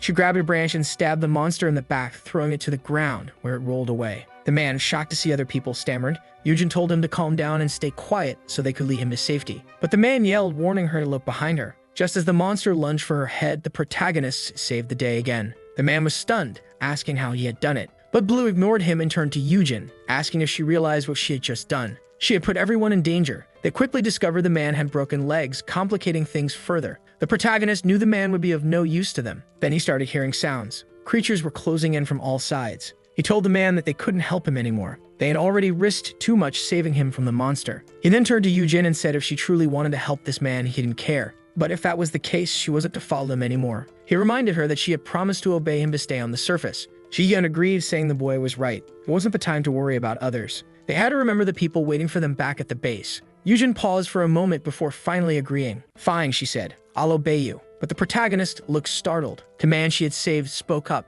asking who gave them permission to leave him there. He demanded they stop joking around. It was obvious he would die if abandoned. He argued that leaving him there was worse than murder, was the same as killing him. The protagonist, annoyed, told him to shut up. Suddenly, something started approaching. The man, desperate, drew even more attention. Everyone seemed surrounded. Amid the chaos, the protagonist took a moment to breathe. Haru asked what they were going to do as monsters were closing in from all directions. He said the worst hadn't happened yet. They still had time to escape before being cornered. They knew at least the path they came from was free of monsters. All they had to do was retrace their steps. But then the man lit a lighter. Everyone asked what he was doing. He pointed to a nearby smoking hazard sign. Jigen shouted, asking if he realized that would attract the monsters. The man calmly replied that he knew exactly what it would do. After all, he had accidentally destroyed the last base he was at. The boy demanded to know why he was doing this. The man lit the lighter, releasing smoke, and said he just wanted one last smoke before he died. Monsters began rushing in from every direction. Blue yelled for everyone to run. The man on the ground was the first to die. Two creatures charged at the protagonist, who pulled out his knives. Meanwhile, Yujin and Jiyen took off running. Haru stood frozen, watching as the protagonist was surrounded by creatures. She didn't understand why he wasn't running. He dodged another attack, sliding away only to avoid another. He approached a one-eyed creature, found its core, and struck it dead on. He managed to take down one after another. But then he was struck, thrown backward as more creatures approached. A stone suddenly hit one of the creatures in the back. The protagonist looked up, confused. It was Yujin who had thrown it. The group was trembling, but still there. He asked why they hadn't fled when he ordered them to. Ji-yun shouted back no. He reminded him that while he had given the order to flee, he himself hadn't run. The protagonist paused, questioning why he hadn't fled. Then the realization hit him. He hadn't run because he believed everyone would die if he did. Now Ji-yun was face to face with a creature. Haru remembered Yujin, who was now fending off another monster. She stood behind them, frozen, unable to do anything as cores of fallen creatures pile up on the ground. Blue kept fighting, yelling for everyone to run. Jian, holding his bat, said it was fine. There were fewer monsters now. If they gave it their all, they could make it back to the base together. But then, an unusual creature emerged. It had a feminine body, but there was nothing appealing about it. But it's clearly not going to be an easy target. The protagonist froze in shock. The creature had at least 4 cores inside it, visible through its translucent body. It formed a grotesque head, and Jian asked what was wrong. That's when he turned and saw something terrifying. All the other monsters were kneeling before it. He froze for a moment, and Blue shouted for him to run. But it was too late. The creature had already passed him, holding his still beating heart in its hand. Shigen dropped his bat, looking down to see that the heart was his own. His body collapsed lifelessly to the ground. Haru fell to her knees, screaming in despair. Yujin called out to him while Blue stood frozen, unable to act. He clenched his fists, grabbed his weapon, and charged at the creature. But it merely extended a finger, shattering the weapon with a single tap. Before he could react, it flicked him aside with its finger, sending him rolling across the ground. As he struggled to get up, coughing blood, he felt his chest. Several ribs were already broken. The creature then crushed Jian's heart in its hand, the splattered blood forming a new red tentacle around his body. It pointed toward Blue, and the other monsters began charging at him. Still lying on the ground, he could only watch as Yujin and Haru stood frozen, unable to react. He managed to stand and shouted for them to run now. Slowly, he tried to walk toward the creatures as Haru trembled in terror. Her heart felt like it was about to explode, but she knew she couldn't run again. If she ran now, she'd be abandoning the people precious to her.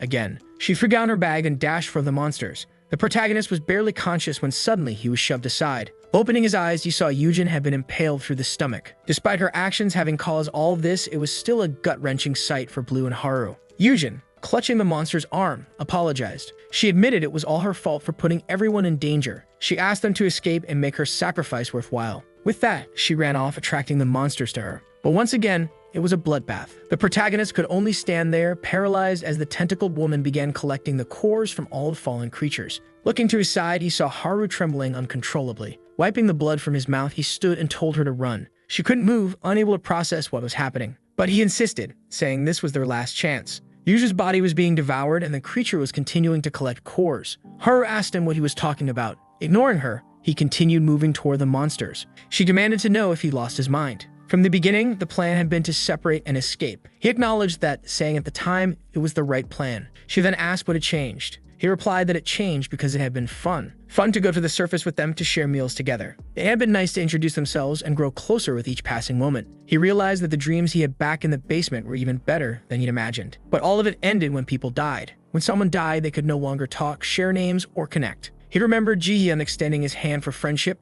and how now that would never happen. He recalled the time in the basement when a woman asked him if he'd ever felt sadness from losing someone precious. At the time, he hadn't understood what she meant, but now he was beginning to comprehend. That's why he wanted Haru to run. He didn't want to see anyone else die. Standing there, Haru stared at him, the bodies of Yujin and Jihyun lying in pools of blood. She dropped the wooden stick she'd been holding and began to break down. Once again, she was in the same situation. Shadows of monsters rushed past, just like the day she abandoned her father. And just like that day, Blue turned to her and told her to run. She asked herself why. Why were they saying the same thing? She screamed no. She had decided she wouldn't run away alone anymore. She didn't want to keep living, haunted by the memory of that moment. The moment she abandoned her father. She was terrified even thinking about the way he had looked at her. Her father had been the only one who truly understood her, telling her it was okay to be a coward and that it wasn't her fault. But she abandoned him anyway. That's why she was so scared. Haru was consumed by fear, afraid her father might have hated her in his final moments. The protagonist laughed and said he knew it. She was the kind of person who liked to lose. Haru stood still as shadows rushed past her, and the protagonist smiled, just like her father had. That's when she realized even in his last moments, she was certain her father still loved her. She remembered when he held out his pinky and told her she wouldn't cry anymore. Whenever she thought of herself as a coward, she extended her pinky, saying she understood. They locked pinkies, and she was enveloped in shadows. Blue stood motionless. Amid the darkness, Haru asked, "Didn't I already tell you?" But he insisted again, telling her to retreat, reminding her he had already warned her. Everything would be over if she died, and he didn't want to see anyone else die. But she continued moving forward and asked, "Who said I'm going to die?" She declared she would survive no matter what. She threw a can of gasoline to the ground, smashing it under her foot. She said she'd keep living, sharing conversations with him, and calling each other by their names. The protagonist had no idea what she was doing. Then she pulled out a lighter and said, "This is how we'll become friends." When she lit it, the creatures turned their attention to her. He asked what she thought she was doing, but she simply replied, "Don't give up. You had to keep living no matter what." She dropped the lighter, saying she had always run to save herself. But from this moment on, she was going to run for others. With her feet engulfed in flames, the creatures began closing in as she shouted back, "I'll see you at the base." Blue still hadn't moved as the swarm of monsters charged after her. Haru fled, leaving a trail of flaming footprints. At first, the creatures were far behind, but they quickly gained ground until one was about to reach her. She dodged the first attack, slid to the side, flipped out of the path of another, and began climbing a rock. She reached the top, but more monsters were waiting below. With no other option, she leaped from the top of the rock. She was flying now. That's when the monstrous female began moving toward her. But Blue stepped in her way, asking, "And where do you think you're going?" He told her, "Your opponent is me." The two stood facing each other. Despite his words, Blue knew how strong she was. This was unlike anything he had faced before. He could feel the energy radiating from her cores, teeming with life, more powerful than any of the others. Still coughing up blood, he had no idea how he would win. He spotted one intact stake on the ground and sprinted toward it, but she kicked it away before he could reach it. The impact sent pain shooting through his body as she stomped the ground, sending him flying. He realized she was guarding the weapon. Proving her intelligence, she knew it was dangerous for him to have it. Without it, he couldn't target her weak points. That's when he remembered what his father had said. Weapons weren't necessary for people like them. "You'll understand one day," his father had told him. Blue had no idea what that meant, but his father had smiled and said, "Even without weapons, we're the strongest." He recalled that he'd never seen his father wield a weapon. As the creature slowly approached, he adopted a stance his father had taught him, the strongest stance, he had said, designed to prepare him for anything. His father had explained that every being carried life energy. Humans on the surface, beasts, plants, and even him and his son. Everything in the world used this power. His hand needed to act as the focal point for this life energy. He had to focus entirely on the tips of his fingers, channeling his inner energy there. Once he felt its presence, he had to learn to control it. Blue had been confused, telling his father he felt nothing. "What is this life energy nonsense?" he had asked. His father had reassured him, saying, "You might not understand now, but one day, you'll need it." In the present, Blue assumed the stance. He began to sense how each creature used their life energy. Gradually, he found his own within himself. The energy began flowing through his body,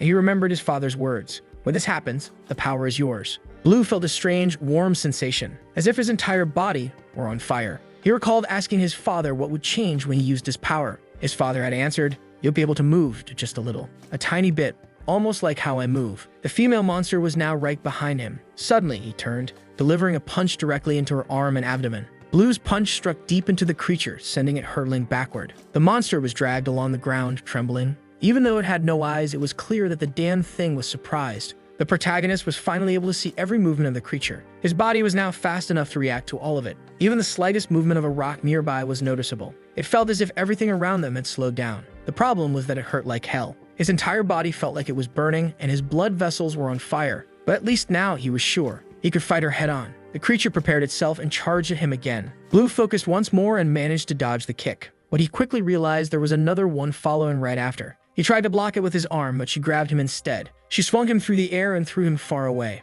Mid-air, he managed to adjust himself, but she still reached him in time to land another kick. He was launched backward, and just as he hit the ground, she advanced again. He dodged the first strike, the second, and a flurry of punches. He noticed her leg looked exposed and went for a kick to her heel, knocking her off balance. This gave him an opening to land a punch right into her ribs, dragging her entire body along the ground. Once again, the female monster was thrown far away. He wondered if this had been enough to cause any real damage. The monster paused for a moment, staring at him. It placed its hands over its abdomen. That's when he realized she was starting to protect her weak points. Now he knew this power wasn't enough. He needed even more strength to reach her core. At least now he had the answer at how he could get it. He raised his arm again, telling himself he needed more. His body continued to burn as he pushed for more power. Remembering Ji-Yun's and Yujin's deaths, he knew this wasn't enough. He needed more power. No, he needed this power before everything had happened. The energy flowing through his body seemed to increase. After enduring the pain for a while, he focused and his eyes glowed blue. He paused, lowered his head, and took a deep breath. Then he opened his eyes and told her to come at him. More and more arms began sprouting from the monster's back. She glared at him for a moment before charging at him with explosive speed. But no matter how fast she was, Blue seemed able to see her attacks now. He told himself that all he needed was to be stronger. As he opened his fists, several seeds fell to the ground. He had torn a hole through the creature. As she began to disintegrate, he muttered that if he had been stronger, no one would have been hurt. But that attack came at a cost, and he collapsed to the ground in excruciating pain. As he struggled to get up, he noticed a shadow next to him. The monster wasn't dead yet. Above the hole he had created, a single core remained intact. The monster grabbed Ji-Yun's and Yujin's bodies. Blue shouted at her to stop and to let them go. But she pulled their bodies close and her wounds began to regenerate. In the next moment, she was holding him by the neck. He tried to pry her arm off, but it was no use. Suddenly, a mouth appeared on her face and she began to smile. Looking behind the creature, he saw the two lifeless bodies. Unfortunately, he no longer knew what to do. He was becoming disoriented and could no longer make any decisions. Falling into a void, he had only one thought. It felt as though he was being absorbed by something as he thought, "All I want is to kill that monster." Suddenly, the creature's expression changed. The protagonist was staring at her with a glowing red eye. He grabbed her arm again. The monster looked terrified, as if being pulled into a dark abyss. She couldn't free herself as he continued crushing her arm. Finally, she pulled away, leaving behind a stump where her arm had been. He destroyed the remaining pieces of her hand. While the monster made strange noises, he stood there staring her down. Slowly, it seemed as though he was descending further into darkness. The monster, unable to take it, threw herself at him. The scene shifted to another part of the city. Someone was looking at a map, saying they were almost at the marked location. It was the group from the train, and the Mohawk guy asked if they were sure, because at this rate, the sun would be setting soon. That's when the lazy girl called out to everyone, saying she had found the boy. The glasses guy carried him over his shoulder, grateful that he was alive. Unfortunately, Blue was unconscious. But then the Mohawk guy asked what happened there. Looking ahead, they saw a massive crater in front of them. Later, on the way back, the Mohawk guy told the lazy girl to drop some of the bags. She refused, saying she'd eat a ton as soon as they got back. He agreed to carry some for her, but as soon as he picked them up, he tossed them away. She asked what he thought he was doing, and he told her she didn't need to thank him. The glasses guy told everyone to calm down, otherwise they'd get caught. That's when the protagonist began waking up, trying to figure out where he was. Seeing the guy holding the map, he immediately understood. At least she had managed to survive. The man then asked Blue what happened. They had found his body in the middle of a complete mess. Blue explained that the monster had grabbed him and he had no idea what happened after that. He truly didn't know how he had survived. Suddenly, the monster appeared in front of the Mohawk guy. The creature charged, and the Mohawk guy looked excited, saying he was bored from not killing anything. But Blue simply walked past him, heading toward the monster. The group called out to him, telling him to wait since he didn't have a weapon. Ignoring them, he concentrated energy in his finger. When the monster lunged, he stepped back and delivered a kick straight to its chest. The group was stunned as the entire creature cracked apart and disintegrated from a single blow. Once again, however, Blue was left exhausted and collapsed, caught by the Mohawk guy. The man grabbed him and asked if he was even human. Later, they returned to the subway. Wong was carrying some crates, asking if there had been any signals on the radio. The mustache man sighed, saying it was a complete failure. Despite all the effort he put into fixing it, all the channels were dead. All they could do now was hope the government or the military would make some kind of announcement. Huang set the crate down, visibly worried, mentioning how long it was taking for the group to return. Haru was nearby, her feet burned and unable to sleep as she waited for Blue to come back. The mustache man's expression suddenly changed and he said, "They're finally back." Haru looked to the side and immediately saw the boy. He was with the others who had survived. The moment she saw him, she ran and hugged him tightly. Blue could barely keep his eyes open, but she thanked God he was still alive. Even though she had run away, he had survived. The rest of the group collapsed onto the floor, exhausted, but at least they had brought back supplies. The first expedition yielded enough food for 7 days and some medicine. The others were conflicted. The Mohawk guy had brought back the bodies of Yujin and Jiyen. Considering it had taken 2 sacrifices to secure those supplies, it hadn't been a profitable trip. Later, when Blue woke up, Haru asked if he was okay. He smiled and said he was fine and that he'd had a dream where someone gave him a warm hug. She laughed, saying it was just a silly dream. Then he noticed her burned feet. Haru dismissed it, saying he was much worse off than her. She added that he'd recover fully in a few days, suspecting he might actually be a monster. He chuckled, saying he just healed quickly. The two smiled at each other like fools. Haru then commented that he was the exact opposite of her. While she always ran, he always chose to fight. Even back then, she had wanted to deny her cowardice and her desire to hide. But now she decided to accept it. Even though she was a coward, she would fight like him. She knew she couldn't do everything at once, but at least she'd give it her best. That's when the little girl appeared in front of her. Haru, her voice trembling, called out to her and apologized. She said she hadn't wanted to abandon her that day. She had acted without thinking. The girl extended her hand. Haru asked what it was, and the girl said it was her hairpin. It was a gift because she thought Haru wouldn't see properly if her face was always covered. Haru was confused, unsure how to respond since she had abandoned the girl. But the girl said it was fine because she still had another hairpin. Haru stopped and smiled at the girl, who then looked surprised and commented on her forehead. Haru said, "Yes, this is proof that I fought." Blue stood nearby, silently observing everything. Haru asked the girl if it suited her, and the girl said yes. Amid all the sudden loss and the heavy guilt everyone carried, they had somehow found a glimmer of hope. Haru noticed a blonde strand of hair on Blue's head. That's when the radio began crackling. The sound was terrible, but someone asked if they could hear him. The voice said to turn down the volume and began counting to 3. Once the count was over, he asked if it was clear enough. Everyone gathered around to listen. The voice said he would get straight to the point. He claimed he had been prepared for the apocalypse because he knew it was coming. This left Blue stunned. The man on the radio said whether they believed him or not was up to them. He introduced himself as List and said he wanted to offer words of encouragement to all survivors. He acknowledged how hard it was to survive without resources. That's why he wanted to propose something to everyone still alive. The plan was to share their locations with one another. If humans wanted to survive these monsters, they had to unite. And the only way to do that was by sharing their locations. But how would they figure something like that out? Of course, List expected no one to be foolish enough to light a bonfire and attract the creatures. He advised everyone to use flashlights if they needed illumination, as the creatures weren't sensitive to artificial light. At midnight, everyone was to head to the rooftops. By midnight, they were all there. The first light lit up and Haru was amazed. All over the city, lights began to appear. That's when they realized there were still many people out there. They weren't the only ones who had survived. The group then suggested to Blue that if this List guy knew about the apocalypse beforehand, he might be connected to his father. The mustache man said he was probably telling the truth. The apocalypse hadn't even started a month ago, and it would have been impossible for anyone to modify radios to military-grade standards in such a short time. Even someone skilled would need at least a month and a half to do so. Blue now realized his father wasn't the only one who knew the apocalypse was coming. This meant List might also know where his mother had gone. List's voice on the radio continued, saying his location was where the brightest light could be seen. He urged everyone to survive. Blue was already putting on his gear, ready to leave. The Mohawk guy stopped him, asking if he really planned to leave without telling anyone. That was exactly Blue's plan, and he told the man not to follow him. He was fine alone. The Mohawk guy replied that he didn't care and insisted on coming along. But Blue said no. He remembered what had happened to his last allies and said it would happen again if the man joined him. Suddenly, the Mohawk guy placed his hand on Blue's head, making him turn angrily and demand what he was doing. The man said, Don't underestimate me. The people who left did so because they chose to. They were prepared to die the moment they stepped out, so Blue didn't need to carry the burden of their deaths. He added that if Blue kept blaming himself like this, it would be like disrespecting their intentions. Then he asked why Blue always looked like he had been through so much.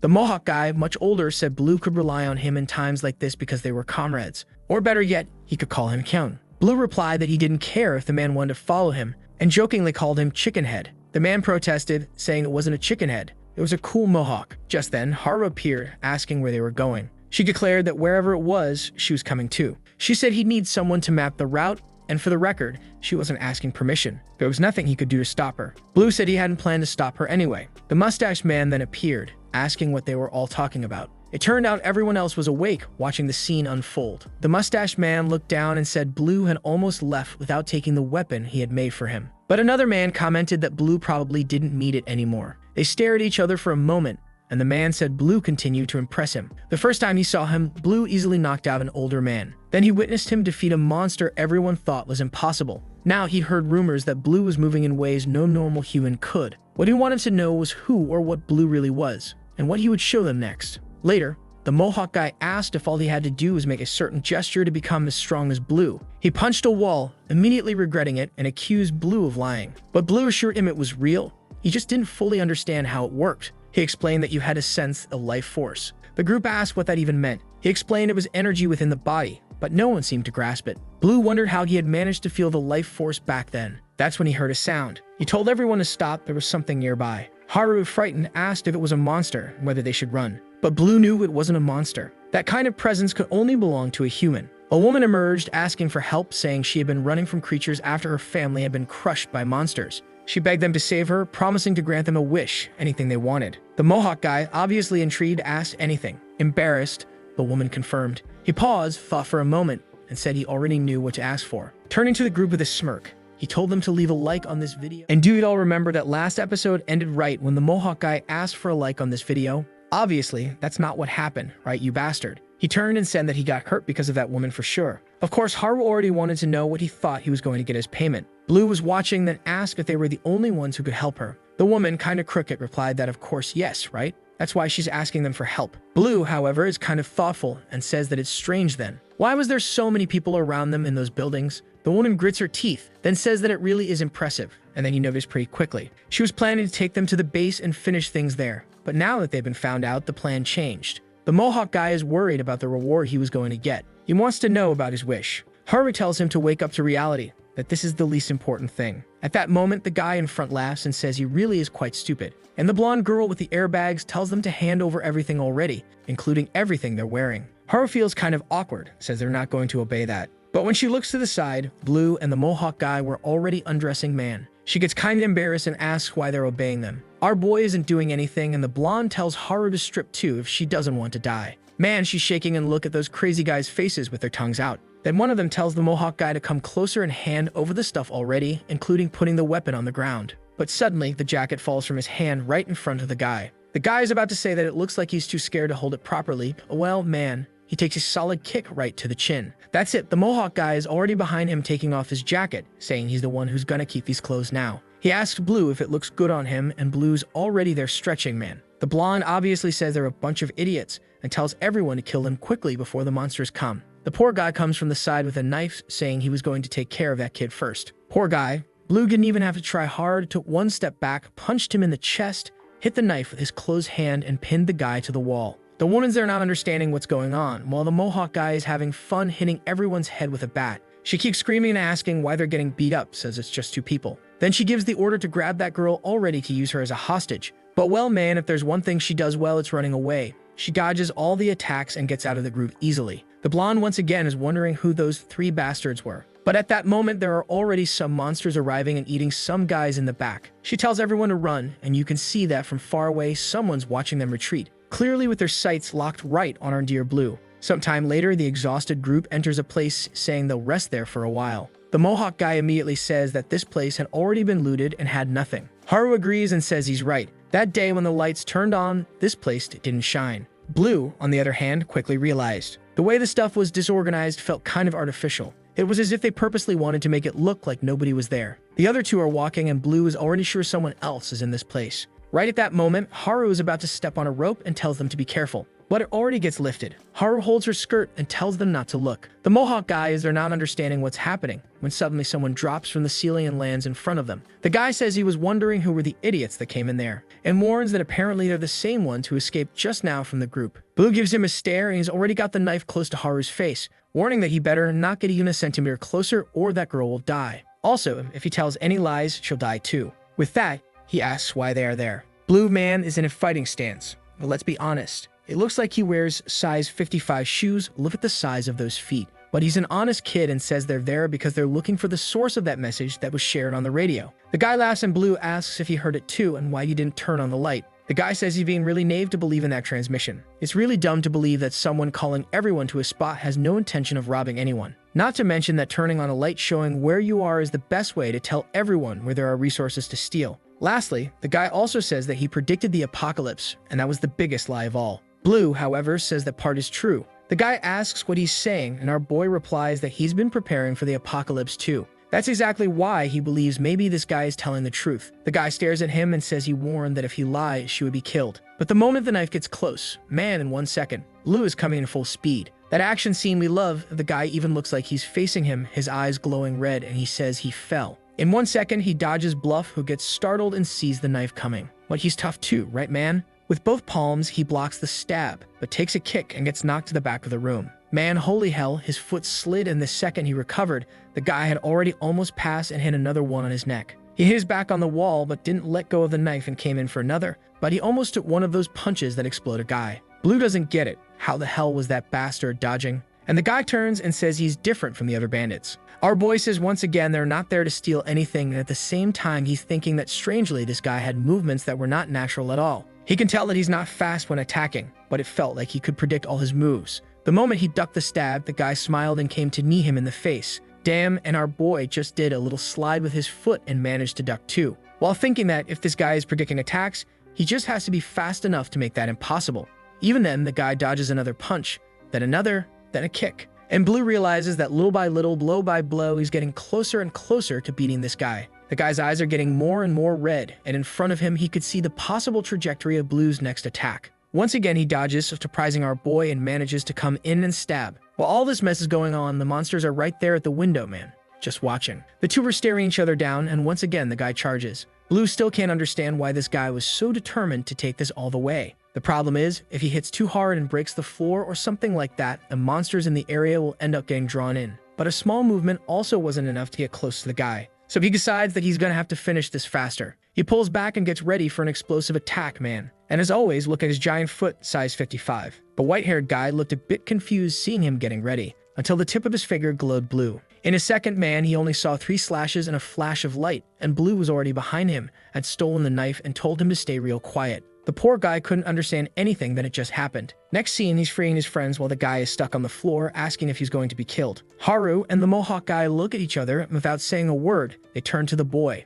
Right after that, it's him who's tied up upside down, being spun around like a top. Many spins later, he's on the ground saying they really are a bunch of bastards, and he better just say what they want already. Blue says once again, nothing. He already told him. All they're looking for is the source of that transmission, and on the way they want to find a little food and medicine too, if possible. The guy asks if he's serious, and our boy says they'll rest a bit more and untie him when they leave. He's only doing this to avoid having to go through that again. Remembering the fight, he asks how the boy did that. For a second, it was impossible to see any of his movements. Blue is about to explain, but suddenly stops and asks what's that upstairs. The friends are a bit surprised that he said that out of nowhere, and the guy there looks hesitant. But man, what reveals itself is a little girl with a monster attached to her chest. Haru and the Mohawk guy say this is madness. Living with a creature like that is extremely dangerous. But he says the thing won't attack them. Besides, it's not a monster. That right there is his little sister. Man, I think she's not 100% healthy. Haru seems shocked by that, while Blue sees a glow in the monster's chest.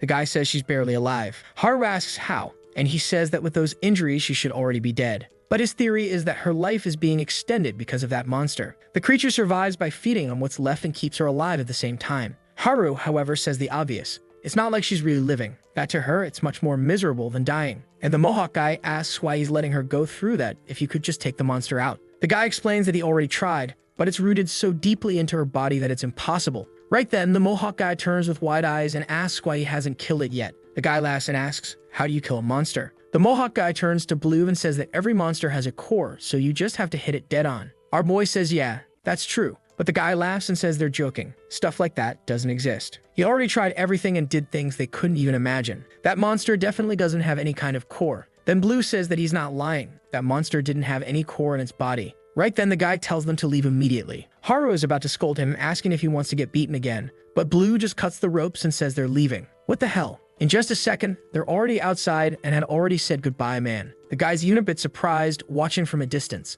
Sometime later, he sits beside his sister and says that some idiots passed by there today. One fool said he'd been preparing for the apocalypse for a long time, and the other said he could kill the monster. He knows she heard everything, and is sure she thinks it's all boring too. But of course, she's just sitting there, not saying a word, while he's laughing by himself. Then he looks to the side, sees a rabbit, goes over to it, and picks it up. Suddenly, he hears that rope getting triggered again downstairs. Already thinking those fools came back, he turns around asking what they're doing there. But man, what was actually coming up was a monster. A monster with a hammer-shaped head started approaching while he stood deaf and cold. He looked at his sister's body, got ready with the knife, and in that moment, activated his power. The problem is, the moment he saw the monster's movements, everything started blurring and blood came out of his nose, man. He had used up all his energy in the fight with Blue, and now the monster had already grabbed him by the arms and he couldn't do a thing. Unable to move his body, he just looks at the little bunny and says he promised to give her that doll. Damn, man, now we're gonna see a little of what happened for him to end up in this situation, and I already know I won't like it.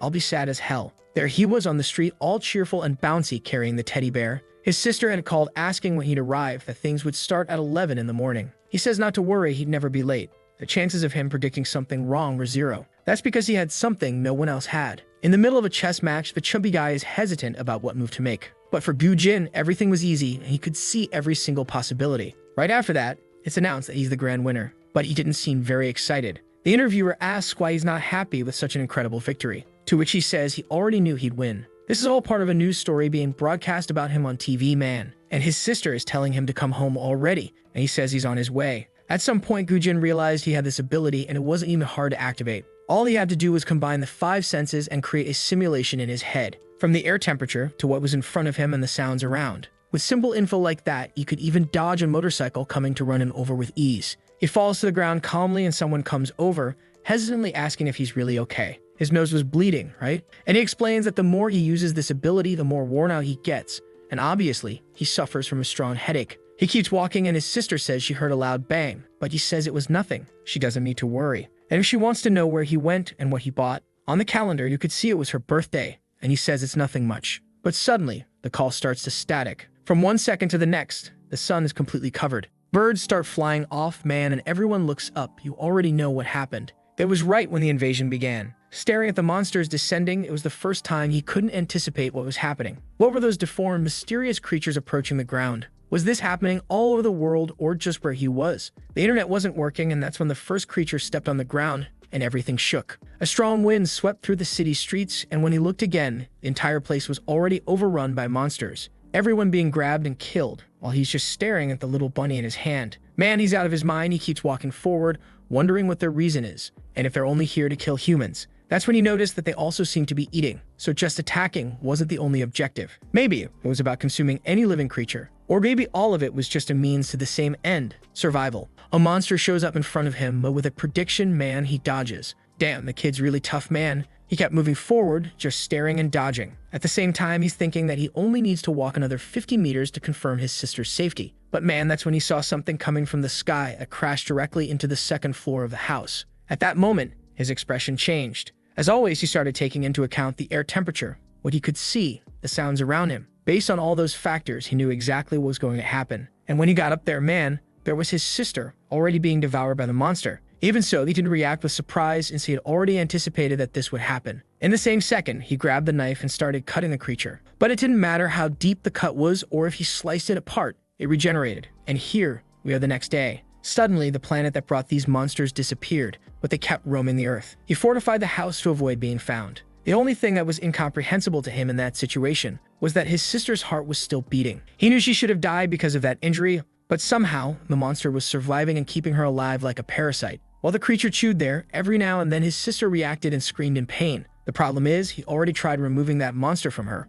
and the creature just regenerated. But until now, he'd only tried one method. The goal was definitely to remove that creature, no matter the cost. Currently, the biggest issue is the regeneration speed, but even a monster like that has to have a limit on how fast it can regenerate. Besides, where was it getting the energy to regenerate? Maybe all these monsters need to consume other organisms, but he noticed that in some attacks, some of them weren't feeding on humans. Still, all of them seem to repeat the same actions. A monster grabs a woman's arm, she had red hair, and then when it leaves, her hair is black. I didn't quite understand, but our dear Gu Jin, the king of prediction, managed to. And his plan is to get that creature to enter a loop of consuming its own energy. Since it has no source, it'll end up self-consuming and disappearing. The problem is, even after 5 days non-stop attacking the creature, it was still regenerating the same. He then asks his sister to just hold on a little longer, that soon he'll remove that monster from her. He needed a better and more definitive alternative, so he starts studying and researching about the creatures, trying to understand if there's some way to suppress the regeneration. He discovered that the monsters are attracted to fire within a 300-meter radius,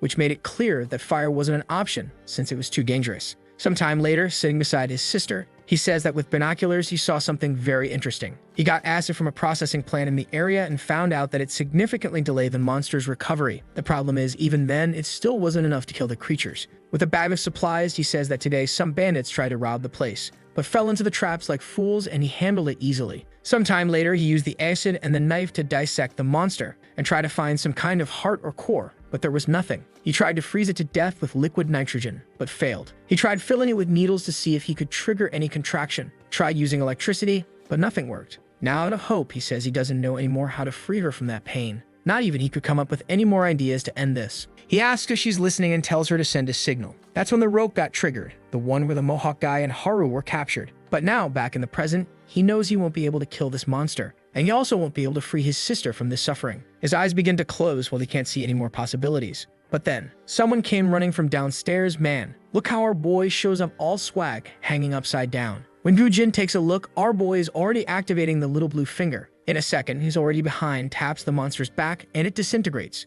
Gujin gets dropped and just lies there while our boy looks at the core. In that moment, he starts seeing a billion possibilities or whatever, man. But as soon as he hits the ground, he already tells Blue to talk. How did you do that? Haru and the Mohawk guy arrive saying they forgot their backpack and came to get it, but didn't think they'd run into the monster. Blue then explains that all you have to do is hit the core, right? Even though he knows he can't see it. Gujin then says yes, he can. He's surprised by our guy and explains that he doesn't know why. But now that he saw him kill that monster, he can see it. A strange energy source coming from his sister's body that he couldn't see before. That's probably the core of the monster they were talking about. The Mohawk guy is impressed, saying he's been trying for days to see that thing and couldn't see anything. But Gujin, though, wonders why the core was inside his sister's body itself. Right then, he already understands that, in other words, it meant he'd have to kill her. Blue explains that yes, to be more precise, as long as his sister's heart keeps beating, the monster won't die. Her body was just being used as a host so it could feed. Worse, the sister still shows expressions and reacts to the pain, man. What a cursed monster. But then Gujin says it's okay. He's going to finish it with his own hands. The others stay in the next room. He goes over to her, puts the bunny beside her, and wishes her a happy birthday. Damn, don't break me like this. With that, he strikes the core dead on, and the monster dissolves. He stares at his trembling hands and starts remembering all the moments they shared. Gujin sits there laughing alone for a long time, until suddenly he points the blade at himself. Don't do it, my boy. But right then, someone thanks him, guys. It was his sister. She was right there with her eyes open. He asks if she's been listening to everything all this time. She says yes, and that he doesn't have to keep pretending he's okay. Gujin is frozen, saying he has no idea what else he has to do. Right after, we see him going down to talk with the group, while remembering that she told him he should do whatever he wanted to do. His expression hardens. Out in the street, surrounded by creatures, he remembers what he told her. What he wanted was to kill those responsible for what happened to her. She says that's okay then. He should give it his all to survive, and then avenge her death. Blue charges at the creature, while the Mohawk guy is waiting for another one. But there's a third one coming from behind, going for a hit straight to the back of the neck. But man, since it's glowing red, you already know. It's Gujin predicting, landing a clean hit on the core. Just before that, he introduced himself to the group and said he'd be going with them. Meanwhile, back at the underground base, the sleepyhead is asleep, until she hears footsteps of someone approaching, and when she looks, she sees the badass squad arriving, man. She is happy seeing everyone, asks who the extra person is. Gujin introduces himself and says he can just be called Jin. After getting organized, Haru says they found enough food for a week, along with the medicine the old man was asking for. The old man says that's perfect. They were almost out of antibiotics. She also explains they made a big map of the region. Looks like they managed to cover half the path to the station. The problem is that now there's a giant rock in the middle of a street, and it won't be easy to get through. That's when Jin says this base they have is really pretty good. It meets a lot of the necessary qualifications. The strangest part is that they still haven't been attacked by other survivor groups. The little yellow mustache guy asks if there are other groups that big, and he says yes. From what he's observed, there are at least 3 groups as big as theirs or even bigger. One of them is known for trying to rob people, and it's exactly the one that attacked them. The Mohawk guy remembers it's that group that promised him a wish and didn't keep it.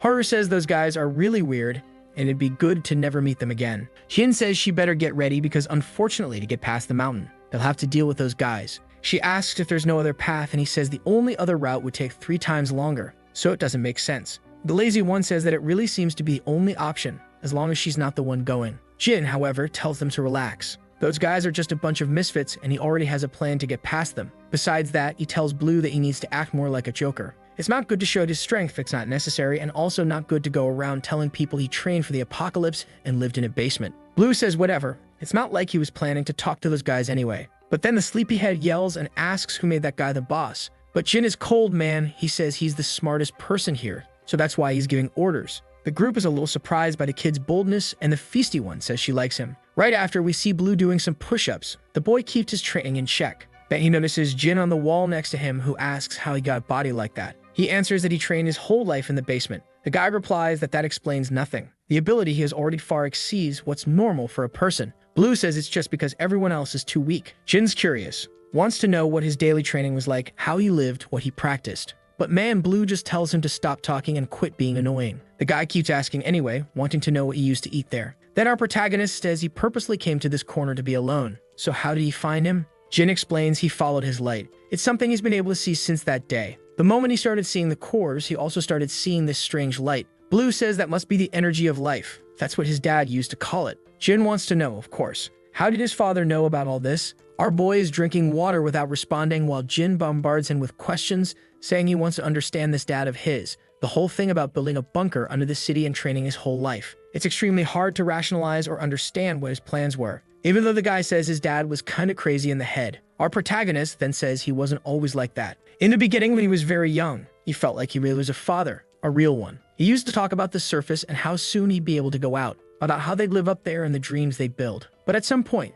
everything changed, and he said the boy would no longer be sent to the surface. Now they had to start preparing for the apocalypse. That's when he kind of started rebelling against his father. Jin says that if his dad knew about the weak spots and the creatures, he definitely must know something about the nature of all this. Blue says maybe he did, but there's no way to ask him anymore. And obviously, Jin asks if he's sure his father died. Blue says he fell off a bridge so big he couldn't even see the end, and hundreds of creatures followed him. Jin asks what he means by that. Our boy admits it. That means he might still be alive, right, man? Look at the dad with swag, 30 years younger, looking like square-jawed Gojo. The two stand there in silence, staring at each other. And Blue breaks it by saying that if his dad really was alive, he would have already hunted him down looking for him. Jin says that really would make more sense. But he decides to change the subject, saying he actually came there for another reason. He wants to know how he moved so fast that time. Blue stands up and asks if he's talking about this man. A blue glow appears on his finger, and the next second, he's already behind Jin, who looks totally freaked out, obviously having tried to predict and failed completely. Our boy says he has to focus on the fingertip, right on the fingerprint, and pulled his life energy into it.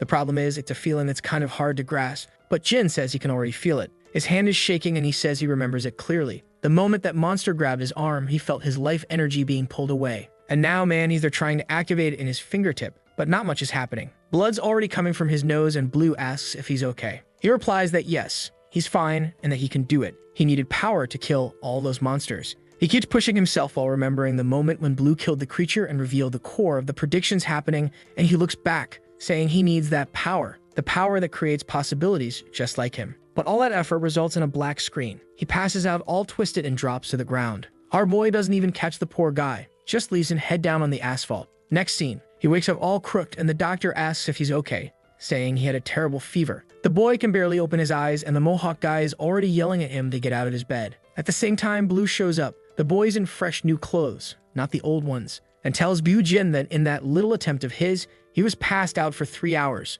Clenching his fists, he just admits he still can't use that power. Sometime later, he goes to talk with the guy with the little mustache who makes weapons. The guy says that when Blue asked for a weapon, he made one that was perfect for hitting the creature's weak points. But the one Jin asked for was clearly made to kill a person. Exactly because of that, it wasn't meant to be used on the monster, especially since it wouldn't lose its edge quickly. He stores it and says not to worry. He'd use it to face those guys. Then the boy shows up and asks if he's going too. He answers, of course, he's the one who made the plan. Meanwhile, Gujin's thinking it's impressive. Blue has the ability to kill any monster with any weapon, and unless he becomes just as strong, he won't be able to avenge his sister. Our protagonist then asks why he's trying to help so much. Gujin responds that he's not helping him. This is for himself. He believes that by helping our boy, he'll get closer to understanding the nature of the monsters. What he wants to know is, why is the boy going so far to see a mother he barely even knows? Our protagonist just replies, because she's my mother, man. That's all there is to it. The Mohawk guy and Haru show up asking if they're waiting for them. Our guy is shocked. Even after all that, they're still going. The Mohawk guy says it's gonna be fun, while Haru says it's scary. But even so, she's sure everything will be fine. Then Gujin says they were just missing one more person. And man,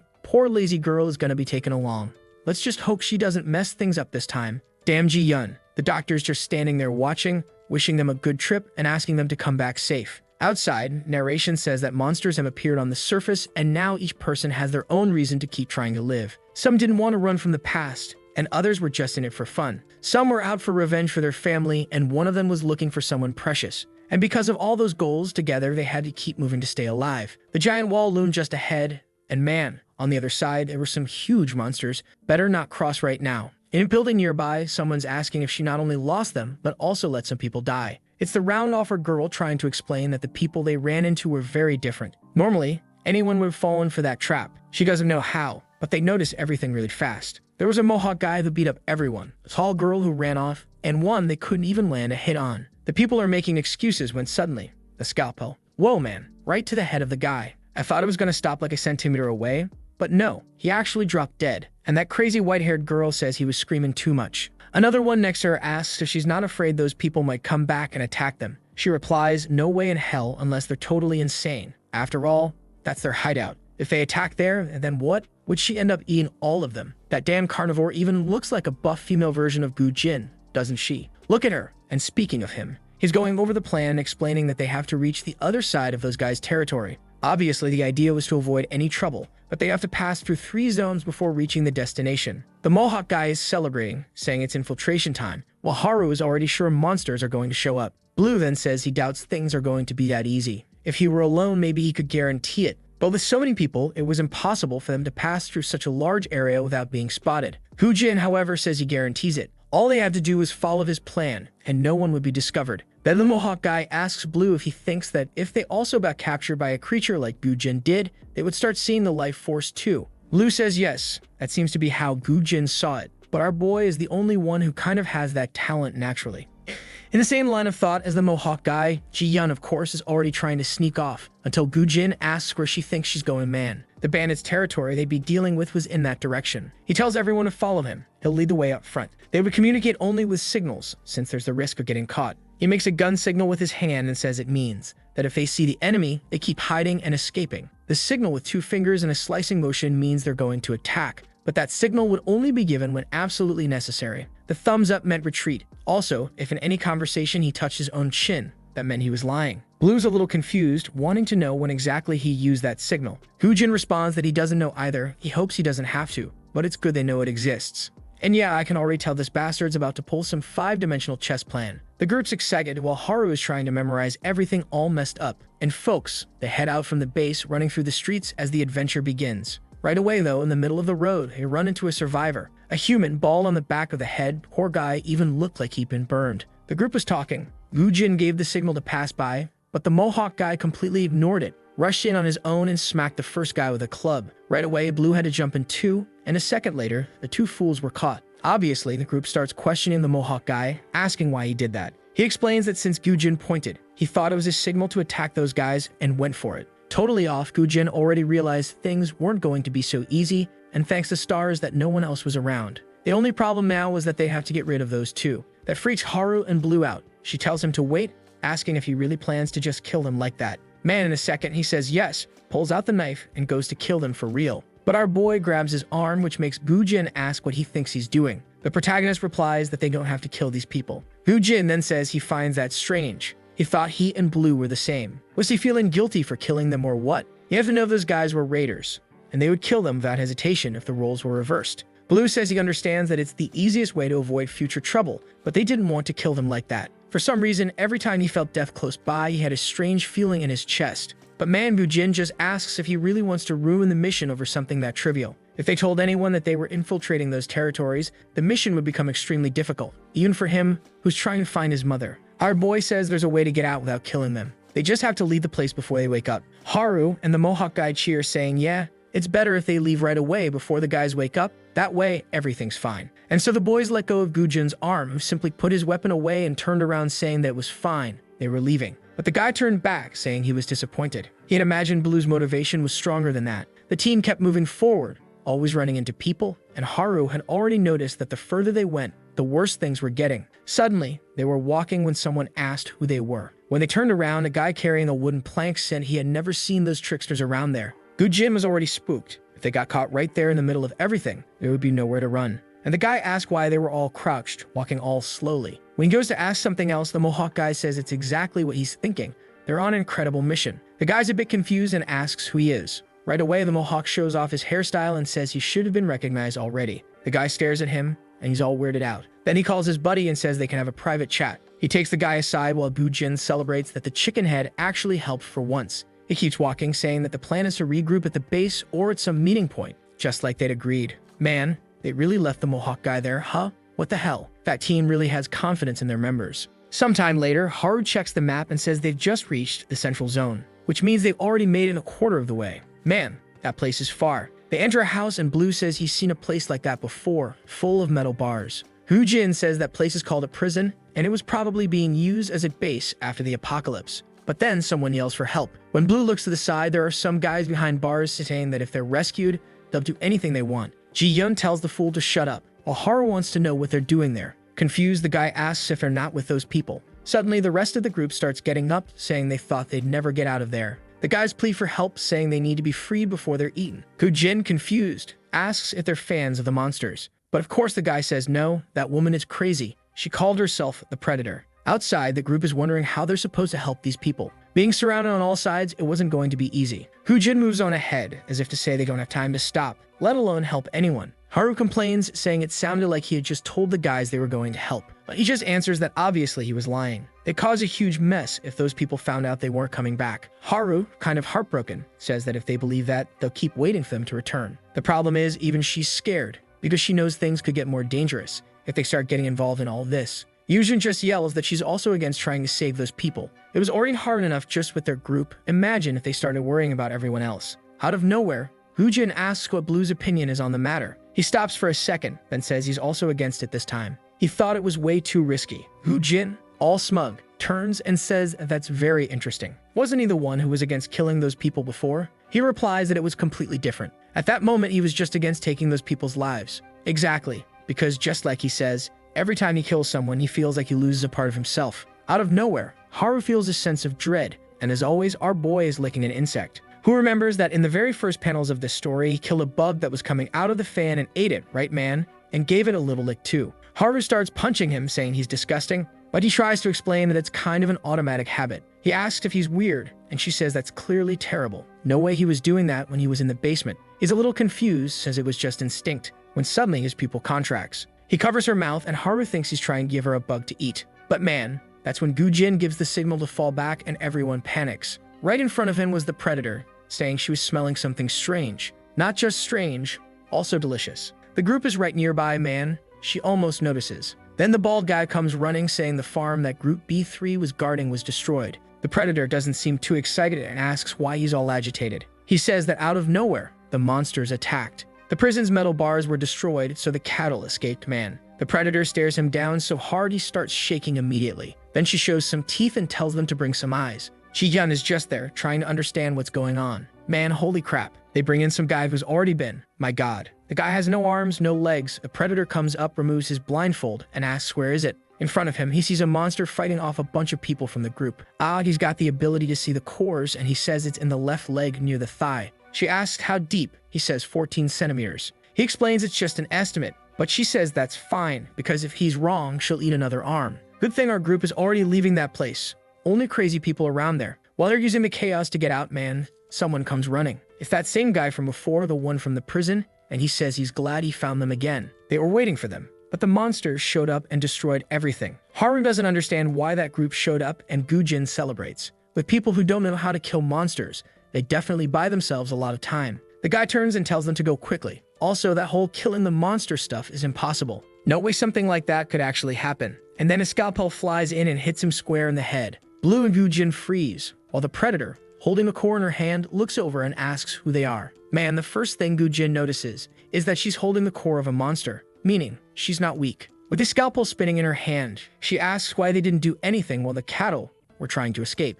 As far as she knows, everyone was ordered to capture them alive or kill anyone who tried to run. Haru is shaking like crazy, man, and now finally it hits Gujin. It's clear now why she was calling those guys cattle and why they wanted to break out of the prison. I don't know if this lunatic's going to be friend or foe, but he's smart, right guys? And then he says that he was pretending to help that guy to see if he'd lead them to the rest of the escapees, so they could capture everyone. The predator's a little confused, and here he comes rubbing his chin, saying that it's a shame. With a little more time, it would have figured out where the others ran off to. Shigen's about to say something dumb, and immediately gets pinched on the arm, man. Meanwhile, the predator is just staring at Gujin, and she's frozen boy. She thinks for a moment and says fine. She gets it. They were just trying to help. But now that some escaped, it's best they hurry and find a few more people. Also, she wants to know if by any chance they've met before. She doesn't remember anyone like him. Not to mention, he doesn't have the kind of face that's easy to forget. Man, the badass just walks past and says, "That's your problem then. You better not forget it." The rest of the group was passing through, but she says she didn't forget.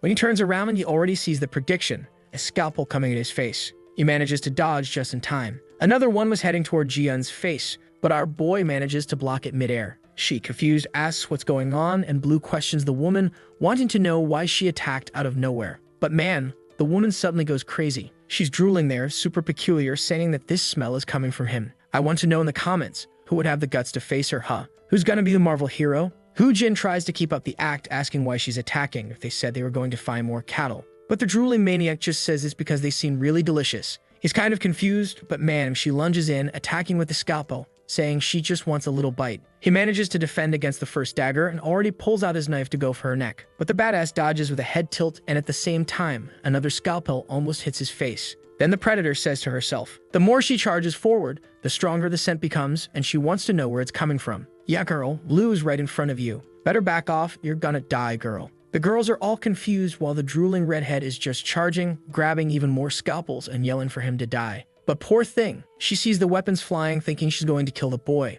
Our guy thinks about dodging, but with Haru behind him, he couldn't let the scalpels get through. And so, calm as ever, he catches them midair, grabs one here, another there, another one, dodges the rest, catches one with his mouth, and that's it, man. When the predator looks again, he had already blocked all the attacks and sent them flying back at her. She, all twisted up, tries to block a few, but in a second, he's already face to face with her, grabs her arm and slams her to the ground. What? Of course. You thought she was suffering. She's all flushed and says that now she knows who he is, the snack with the most delicious scent of them all. Haru is a bit confused, but says she's smelling something burning. Smoke rises, and when she looks, she realizes she lit a match by her pants, man. He tries to kick it away, but Gujin already says it's too late, while the predator smiles and says it's time for them to fight. She wants to see everyone try to survive, and a bunch of monsters appear behind the group. Next chapter begins by saying that in this world, all organisms are divided into two groups. Those who are hunted and those who hunt. Just like the rabbit that hunts the bunny, and the bunny is hunted by the lion,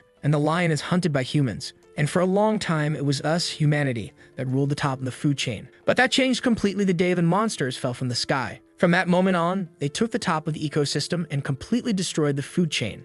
The crazy predator is there with two cores in her hands staring down. Strangely, she was sneaking up behind someone and doesn't even know what happened. Immobilized, but by Blue. She thinks that they're completely different from anyone she's encountered so far. For some reason, they still had desperate eyes that wanted to survive, and that's why she wanted to see with her own eyes how they would survive. Man, two creatures charged toward Gujin and Blue, who just calmly got ready. If you thought they were going to run, you're way off, man. Blue already activated his little glowing finger, and even Gujin activated that stake of his, man. In 1 second, each one hit the core, and the predator was left speechless. The cores hit the ground, and at the same moment, two other people from her group asked why the boss was on the ground. Before they could do anything, man, the predator grabbed Haru and put the scalpel to her neck, asking who they were and how they knew about this. Before anyone could act, she already warned that if they didn't drop their weapons, their friend was getting cut right now. Ji-Yun drops to the floor, begging and asking for forgiveness. And then Gujin tells Blue to use his power and save the girl. But he had already calculated that based on the predator's abilities, there wasn't enough time to immobilize her from that distance.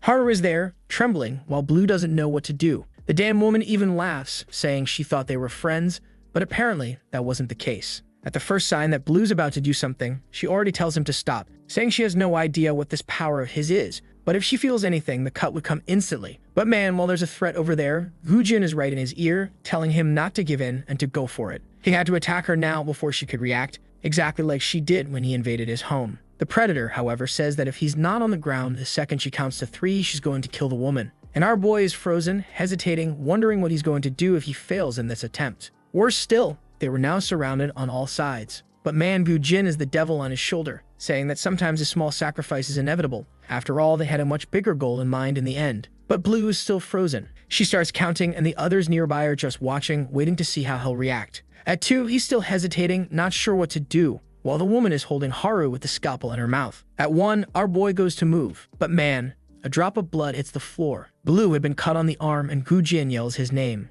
Right then, the predator gives the order to capture him, while Haru just watches our boy being taken away. Next scene, he's in one of the cells. His hand is cuffed with something that looks more like building foundation metal, and he's wondering if the others were locked up in different rooms. But man, the devil herself was right in front of his door. Suddenly, she tells him to survive. Confused, he asks what she's talking about. She stares at him for a second and says that, just like she expected, he doesn't understand anything. His friends also said he wouldn't understand. Blue asks where everyone is, and she asks if he's talking about the people he came with, then tells him they've all already been killed. Blue goes silent for a second, starting to go insane. But then she starts laughing and says she was joking. Really, he had a terrifying expression. Looked like he was about to kill her. He's there trying to break free from the cuff, while she smiles, saying that his reaction alone already showed how precious those people were to him. She knows that the only reason he didn't attack her was because of that girl. Blue starts wondering if, in that moment, he should have just attacked without hesitation. The chance was 50-50. In a world like the one they live in now, that wasn't a low chance. The problem was that the weapon was in his hand, and if he failed, someone would die. In the past, he wasn't sure if he was strong enough to protect people. But now this overconfidence might end up making him kill someone. His father always told him not to get close to humans, and now he finally understands what he meant by that. If he had never gotten close to them, he wouldn't be locked up like an idiot right now. Then the predator smiles and says that she was scared. She had never seen someone move like him and wants to know how he does it. She gets closer and also asks how he knew exactly the monster's weak points. Did someone tell him? Or was he like those people? He asks what she's talking about, and she says that once again, it seems like he doesn't know anything. But when she turns around, he's the one who asks how she knows about the weak points. Already suspecting she's the one who shared that information, maybe even someone who knew his father. But man, she just kicks him in the face, saying that the one who asks questions hears her. She tells him to just say how he can see the core, and he tells her to go to hell. She smiles and says fine. They'd take as long as he wanted, since time is something they've got plenty of. Now the only thing she wants to know is where they came from. His clothes were in great shape, and even the quality of his skin. In other words, they were eating really well. So where exactly is the base they came from? He mumbles some things, and she gets closer to listen. But man, she nearly got bitten by a shark. She falls like an idiot, face first to the floor, and she pulls his face, asking if he wants it just as much as she does. He says once again that he's not going to tell her anything. Then she responds that he doesn't understand what's going on. He's livestock now. That's when she notices something strange. The wound on his face was already healing.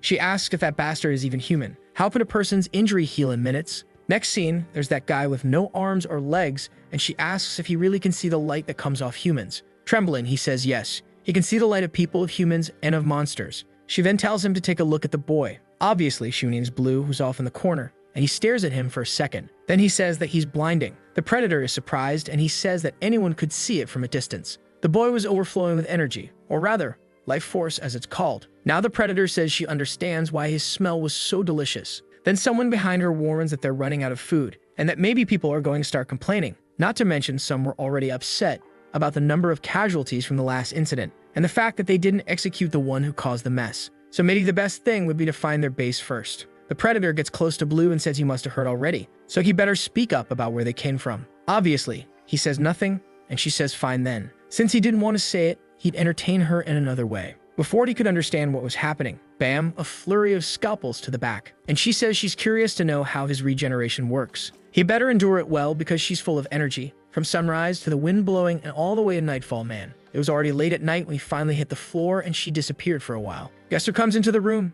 That stump guy dragging himself on his knees, saying he came secretly to find the boy. Confused, Blue asks what he's doing there. Isn't he one of that woman's slaves? He replies, of course not. He was captured by that lunatic too. At first, they kept him there as cattle, but eventually he got promoted to eye, and they started doing weird experiments, Ever since the day they let a monster eat him, he's been able to see this thing called life energy, whatever it is. But he says that's not important. He's here to help Blue escape. He also has someone helping him, and soon they're all getting out of there. But for now, he's leaving before anyone finds out anything. Blue asks if he saw a blonde-haired girl among the new people. He says no idea. He's never seen any blondes around here. And right at that moment, boom, the predator is right next to them. The poor guy drops to the floor. Someone nearby says not to kill the eye. He's the only one who can see the weak points. She then walks over to Blue and asks if he enjoyed today's game, and says she's sad to see he's still thinking about running away. Blue simply replies that her torture is nothing. He's been through much worse in the basement. She, however, just asks if he's not curious about how his friends are doing.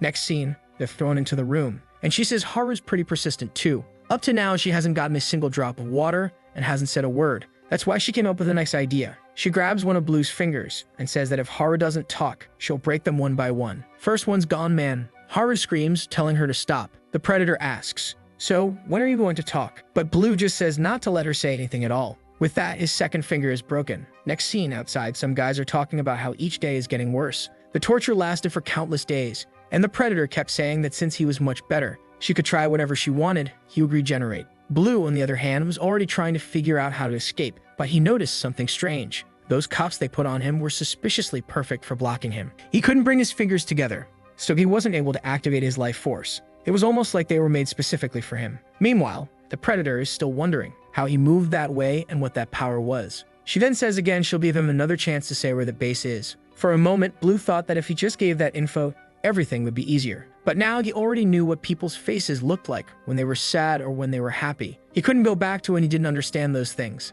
That's when the predator grabs a pair of pliers and asks about the regeneration of his fingernails. Haru screams, calling out to him. But sometime later, the predator says she's leaving and she'll see him tomorrow. Haru asks if he can still even think straight. But Blue's just hearing his dad's voice in his head, saying he's an idiot who was warned. The more he trusted and got close to humans, the more he'd get hurt. Our boy starts remembering the first times he saw Haru and begins to tell himself that maybe if he'd never met her, none of this would have happened. Right at that moment, the predator comes in again, saying it's time to start the day. Yesterday, it was the fingernails. So today, it'll be the toenails. But that's when she gets startled, seeing Haru saying this time it should be her. They both turn and Haru says she can't bear to see him in pain anymore. Confused, the predator asks if she really liked the boy that much. Haru just lowers her head, and the predator comes closer, saying she was tired of Blue's reactions too. Haru closes her eyes, apologizes, and says yes, it was her fault. She offers her foot and tells her to just get it over with. But when the pliers are about to grab the nail, Yu-Jin appears and says they'll cooperate. The predator and Blue turn, asking what he's thinking and where he's been. But he just says he'll tell them where the base is. Blue is shocked, man, and the damn woman celebrates, saying he finally changed his mind. Our boy yells, asking if he's gone insane. Why would he betray everyone like that from the base? But man, Yu-Jin just gives him a headbutt to the neck and says he's not useful anymore. He thought the boy had some sort of insight into the truth about the monsters, but he was just disappointed. Even with a power like that, he barely used it. He really was incompetent and pathetic. So that's it. He was going to betray them. Blue tries to say something, but Yu-Jin just covers his mouth and says they have nothing left to talk about. Sometime later, on a balcony of one of the buildings, the predator asks what made him change his mind. Yu-Jin says that now it's more logical to cooperate with her. The woman compliments him, saying at least he held out longer than the girl, obviously referring to the damn Ji-Yun, who apparently agreed to cooperate the moment she was seen. The only problem is that she doesn't remember where that damn base is. All twisted up, Ji-Yun apologizes, saying she never really looked at the map, she just followed everyone else. Yu-Jin, though, tells the predator to get ready because they also had fighters at that base. It would be better to bring everyone and wipe that place out than take it for themselves. The predator says he really doesn't have a heart, and with that, their group begins to move forward. On the way, someone asks the predator where they're going and why they're bringing those two along. With so many people around, it was only increasing the risk of the monster spotting them. But she says that's what makes it more fun. She wants to see the look of despair on their faces when they see their own base being invaded and destroyed. It's just a shame the boy isn't saying anything anymore. He looks like he's broken. Haru, next to him, says she knows he doesn't want to talk to her, since it's her fault they got caught and are being forced to go through all this. They keep walking and Blue doesn't say a word. She glances at him, lowers her head, and once again apologizes. But suddenly, Blue stops and turns toward her. She's a bit confused, and out of nowhere, he sticks out his tongue. Haru doesn't understand anything, and Yu-Jin up front asks if she brought everyone like he told her to. The predator says yes, obviously, and they all came. Only a few people stayed back at the base to guard the cattle. Suddenly, he says that everything is really going according to plan, and stops. The predator is on alert, and the people in the group start wondering why he stopped out of nowhere. The place was completely isolated. He says that yes, right there in the middle of this area, there were no buildings to hide in. They were surrounded by the city and had only one way out. It would be extremely dangerous if they were attacked by monsters there. The predator gets closer and asks what he means by that. Then Gu-jin shows the same hand signals. First, the one for move forward and keep hiding. He didn't show the attack signal, but he showed the one for retreat, and says that means it's better to get away and avoid a fight. And of course, there was one last signal. When he touched his chin, it meant he was lying. And that's exactly what he did when he told our boy he was going to betray him. The predator tells him to stay put, while Blue sticks out his tongue again at Haru. At that moment, when Gu-jin silenced him earlier, he also gave him the key. Now he gives the attack signal, saying that it means it can't be avoided, and the only solution is fight. Before the predator could understand, Haru had already unlocked Blue's cuffs, and now he was free. One of the guys shouts that the boy is loose, and the first fool turns around, telling the boss not to worry. The predator tries to yell warning, but too late. His head had already been crushed. Everyone's jaws drop as the guy gets sent spinning like a top. He gets launched far away, scraping his face across the pavement in front of everyone. The rest of the group realize he had died in one attack. While the predator puts her hand to her face, she says that guy was really an idiot. From a distance, someone else sees the same signal Gu-jin gave. Man, it's the stumped guy on the mountain. How did this dude even get up there with no legs? And right then, it seems like a signal for something. And explosions go off at the start and end of the bridge. A bunch of orcs nearby. It lights up. The whole area engulfed in flames. Immediately, the predator turns to Gu-jin, saying this was his doing. And obviously, since it's fire, monsters start coming in from all sides. Worse, the escape route had collapsed. The predator puts her hand on her head and starts scratching her hair, saying they have no choice. Someone would have to act as the eye, while the rest take care of those two. Then she looks to the side, sees Haru, and already knows exactly how she's going to stop them again. She decides that she'll either kill the girl right there or make her a hostage again, and she already aims for the heart. But this time, Haru woke up. She dodged. The predator is stunned, but Haru ducks, evades one attack, evades another, while remembering the moment she got captured and telling herself she wasn't going to let her guard down again. Thinking about how much Blue had suffered, she couldn't let her fear get in the way of the team anymore. This time, instead of running from fear, she was going to use fear to her advantage. The predator tries to capture her, but doesn't understand. Since when had this girl gotten so fast? If she had known this brat was like this, she would have cut all of her tendons. Right then, she's about to grab her. But now, man, it's Blue who's in front of her. And man, she saw the beast, right? She stumbled back totally clumsy and fell flat on her back like an idiot. Blue starts walking toward her slowly, and one poor fool tries to sneak in for a stab from the side. Just takes a punch without even being looked at. Another one comes. It smacks so hard, not even the artist managed to draw what happened. He keeps getting closer little by little, while the predator can't even breathe. Then Haru says they need to finish this quickly. After all, there were monsters all around, right man? That sea of fire around them was attracting creatures from the whole city. That's why he had to end this fast. He just nods and gives a big-footed kick to the face of the fool, leaving her whole face smashed in. Then the two celebrate and she falls backward all twisted, while the group comes over shouting warnings about the monsters eating people. The group starts fleeing in another direction, and there are tons of creatures coming up from behind her. She shouts to bring the eye guy while our boy and Haru are running in Gu-jin's direction. Gu-jin calls out to our boy, who shows up and punches him right in the cheek. Haru, confused, asks why he did that, but he just tells Gu-jin that he's sure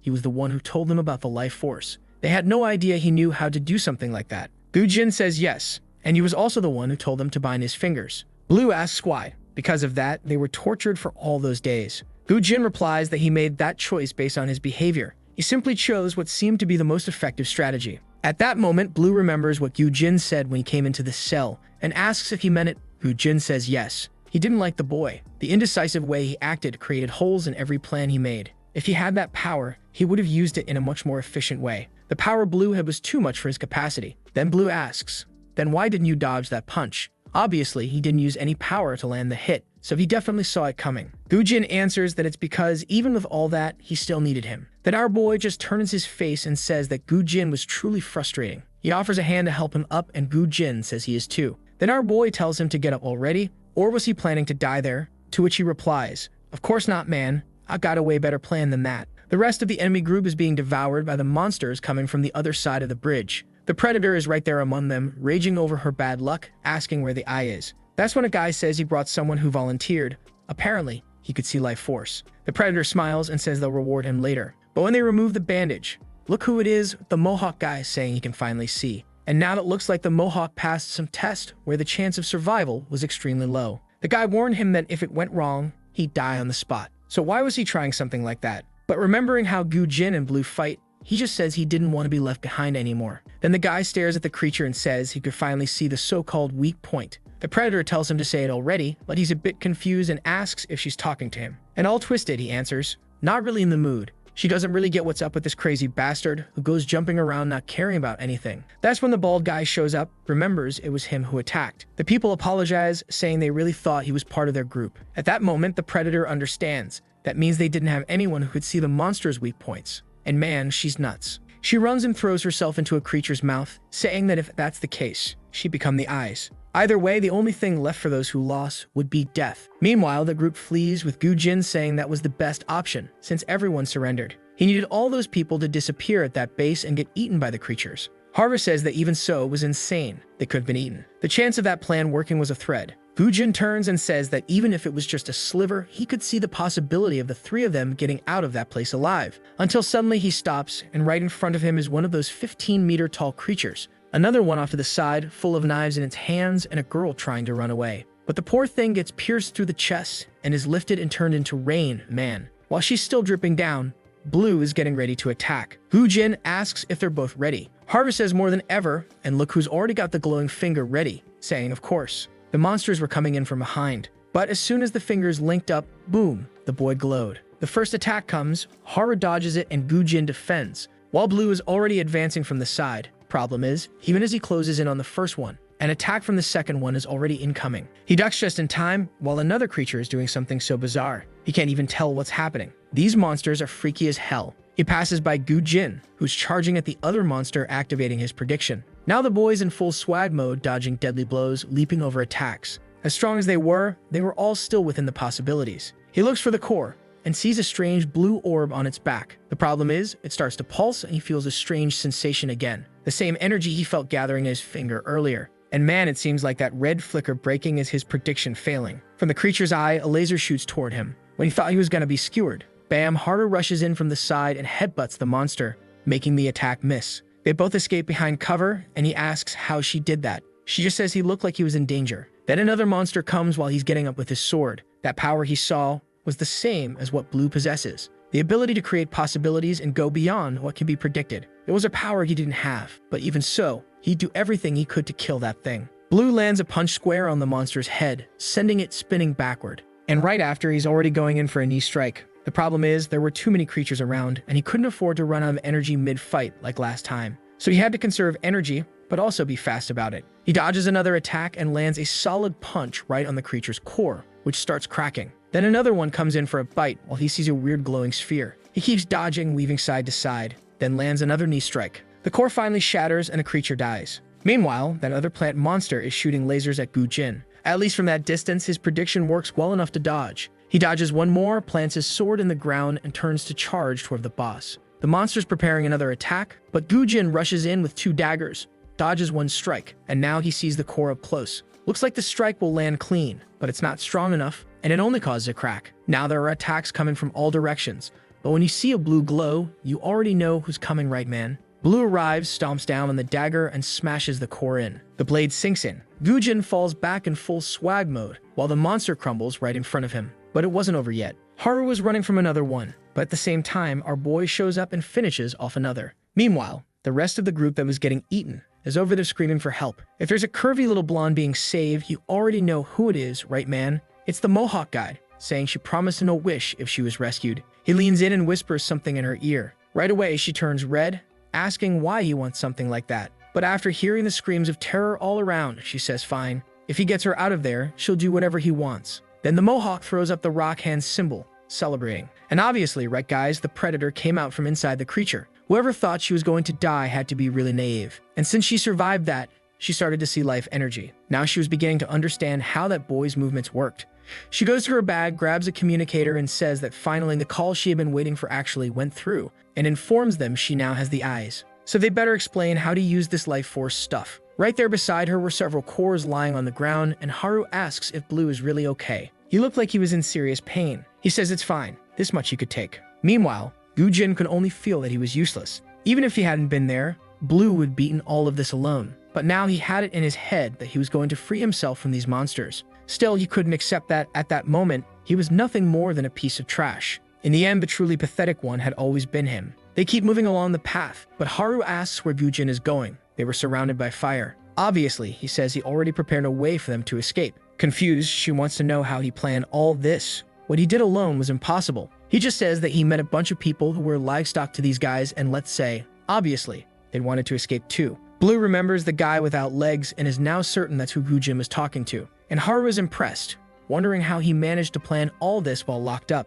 He just looks at Blue and says, "That's the best I can do." A little while later, they leap through the flames and are exiting through a hidden corner, when in the background someone shouts, saying you're coming too. When Gyujin turns to see who it is, it's the Mohawk guy, bringing his beloved. Haru immediately recognizes her and says that's the damn girl who tried to kill her that one time. So why is she here now? Then Ji-hyun appears too, asking to go with them. Apparently, Gyujin's intention was to leave everyone behind, but the group reunited again, and he says there are too many people now. He already points a knife at Tara, Milky Girl, and warns her. If she tries anything to attract attention, she'll be caught on the spot. All bent out of shape, she responds she won't try anything. And the group keeps running, man. The paths are tight. They have to slide, crash into walls, parkour their way through. But obviously, it wasn't going to be that easy. Haru soon notices a bunch of monsters approaching. While they're fleeing, the creatures are falling behind them, crashing to the ground all twisted. Gyujin's plan is working exactly as expected. They just have to deal with whatever creatures fell in front of them. Suddenly, that's exactly what happens, and the monster activates a chainsaw out its head. Gyujin tells everyone not to do anything. He handled it himself. But then,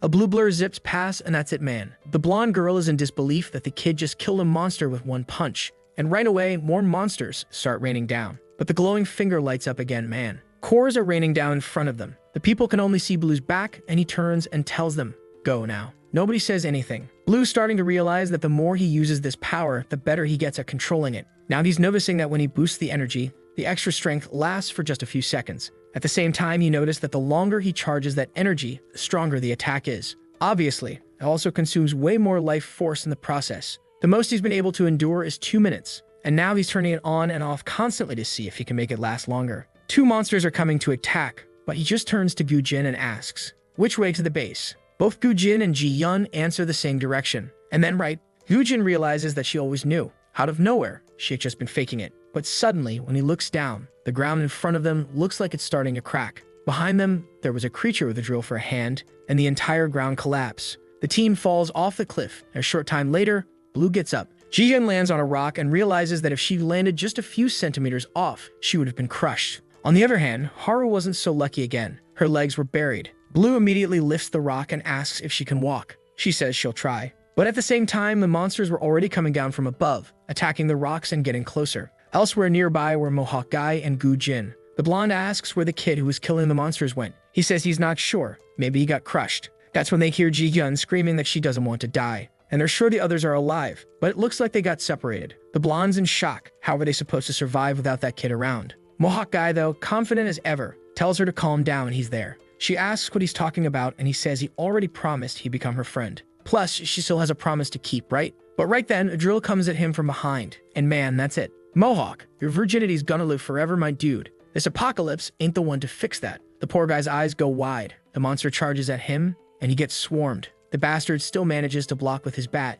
even though the thing gets cracked. But he's thrown into the wall, slams his back, and ends up all twisted up. Meanwhile, in front of Blue and Haru, a wave of creatures appears. The problem is her legs are completely shot. No way she's running out of there like that. Only choice left, man. Pick her up and start jumping from wall to wall to reach the high ground. But just when he's about to reach it, another monster shows up, hits him from behind, and sends him rolling to the ground. As he starts getting up, yet another one comes, and he has to activate the life power just to finish it off. But the second he kills that one, 2 more are already closing in from behind, and when he looks up, there's a whole legion coming for the 2 of them. Gyujin, meanwhile, is cornered, wondering how things got to this point. There were too many monsters, and if he kept just dodging, he'd run out of energy. He's sure that if he had a power like Blue's, he'd be able to see a way out. That's when a bat smacks a monster in the head, and the thing dissolves. Man, Mohawk is pissed now. He walks over to the girl's body and says she was a friend, even if not for long. Gyujin's stunned. The guy looks like a completely different person now. Then Mohawk calls out to him, telling him to stop thinking about fighting alone.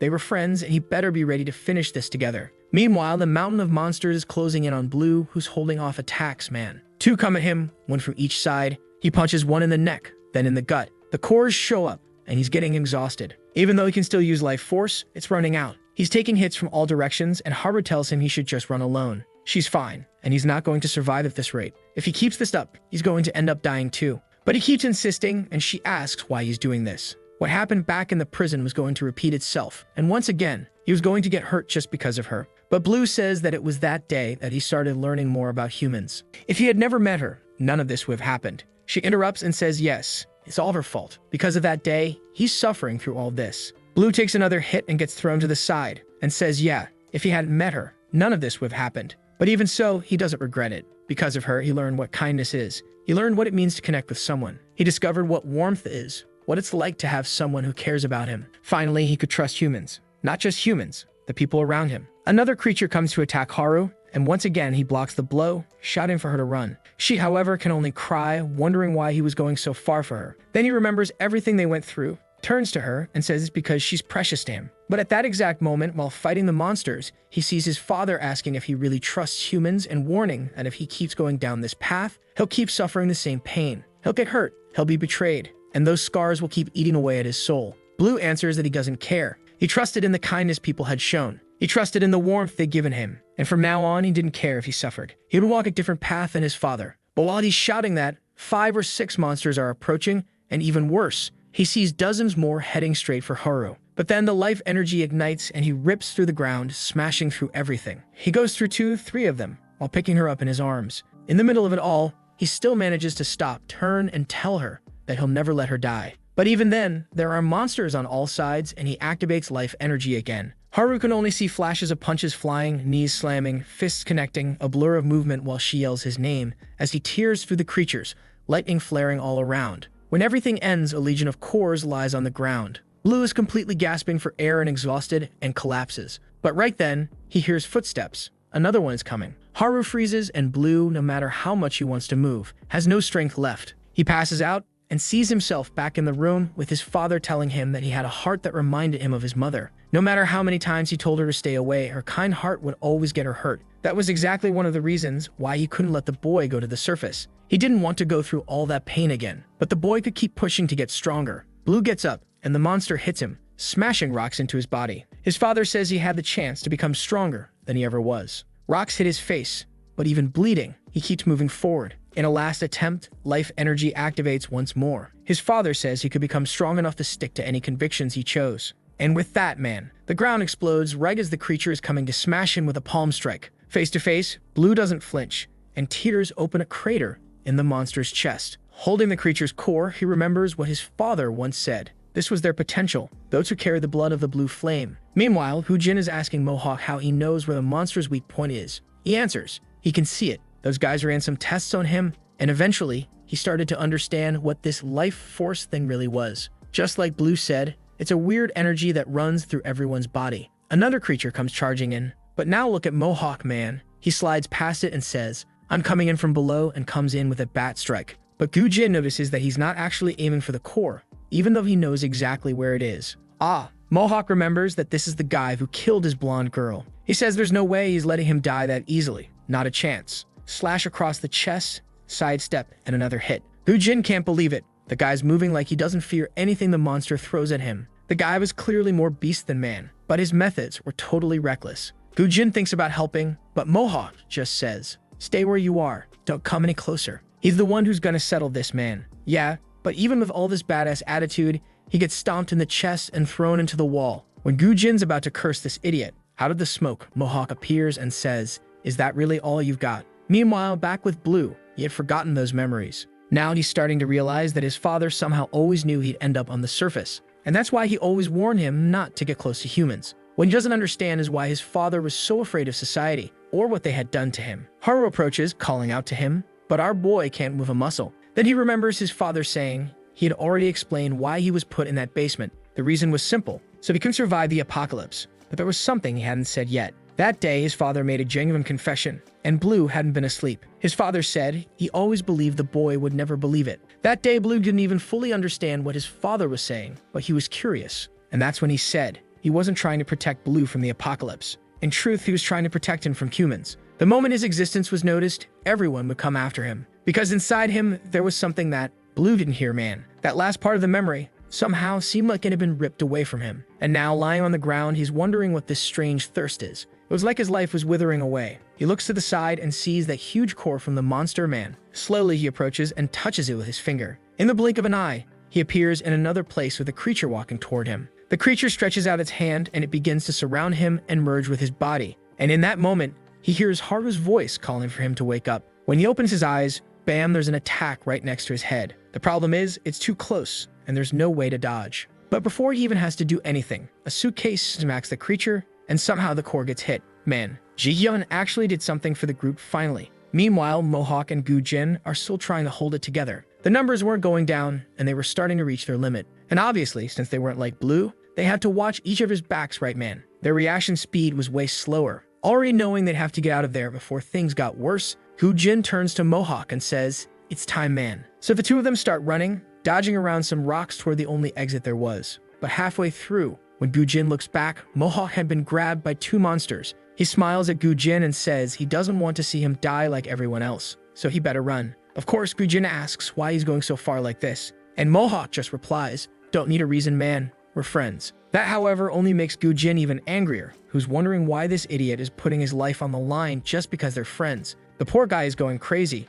Everyone around him was a complete idiot. But while Mohawk guy was there holding on, the end of the attacks passed over and went toward Gu-jin. He told him to be careful, and man, at that moment, Gu-jin could see the possibility of him surviving. He just had to abandon the Mohawk guy there and sneak out through the side, and he would definitely come out alive. But he knows that if it were Blue, he wouldn't follow the path of possibility. He would create his own path. He had already seen him do that many times when they were fighting, and deep down, he could only keep watching. And now, man, he wonders how long he's going to keep following only the path of what was possible. When his sister was being consumed, he exhausted all the possibilities he could think of, which makes him wonder. And when the only path he can see leads to tragedy, did he really have no choice but to follow it? Blood is already coming out of his nose, man, and at that moment, he almost takes a kick, but manages to defend and throw himself back. And the poor guy can't stop thinking, man, if he had Blue's power, he'd be able to create his own possibilities. The Mohawk guy wants to know why he still hasn't run away. Meanwhile, Gu-jin, surrounded by creatures, keeps repeating to himself that if he were Blue, he were Blue. But things weren't that easy, folks.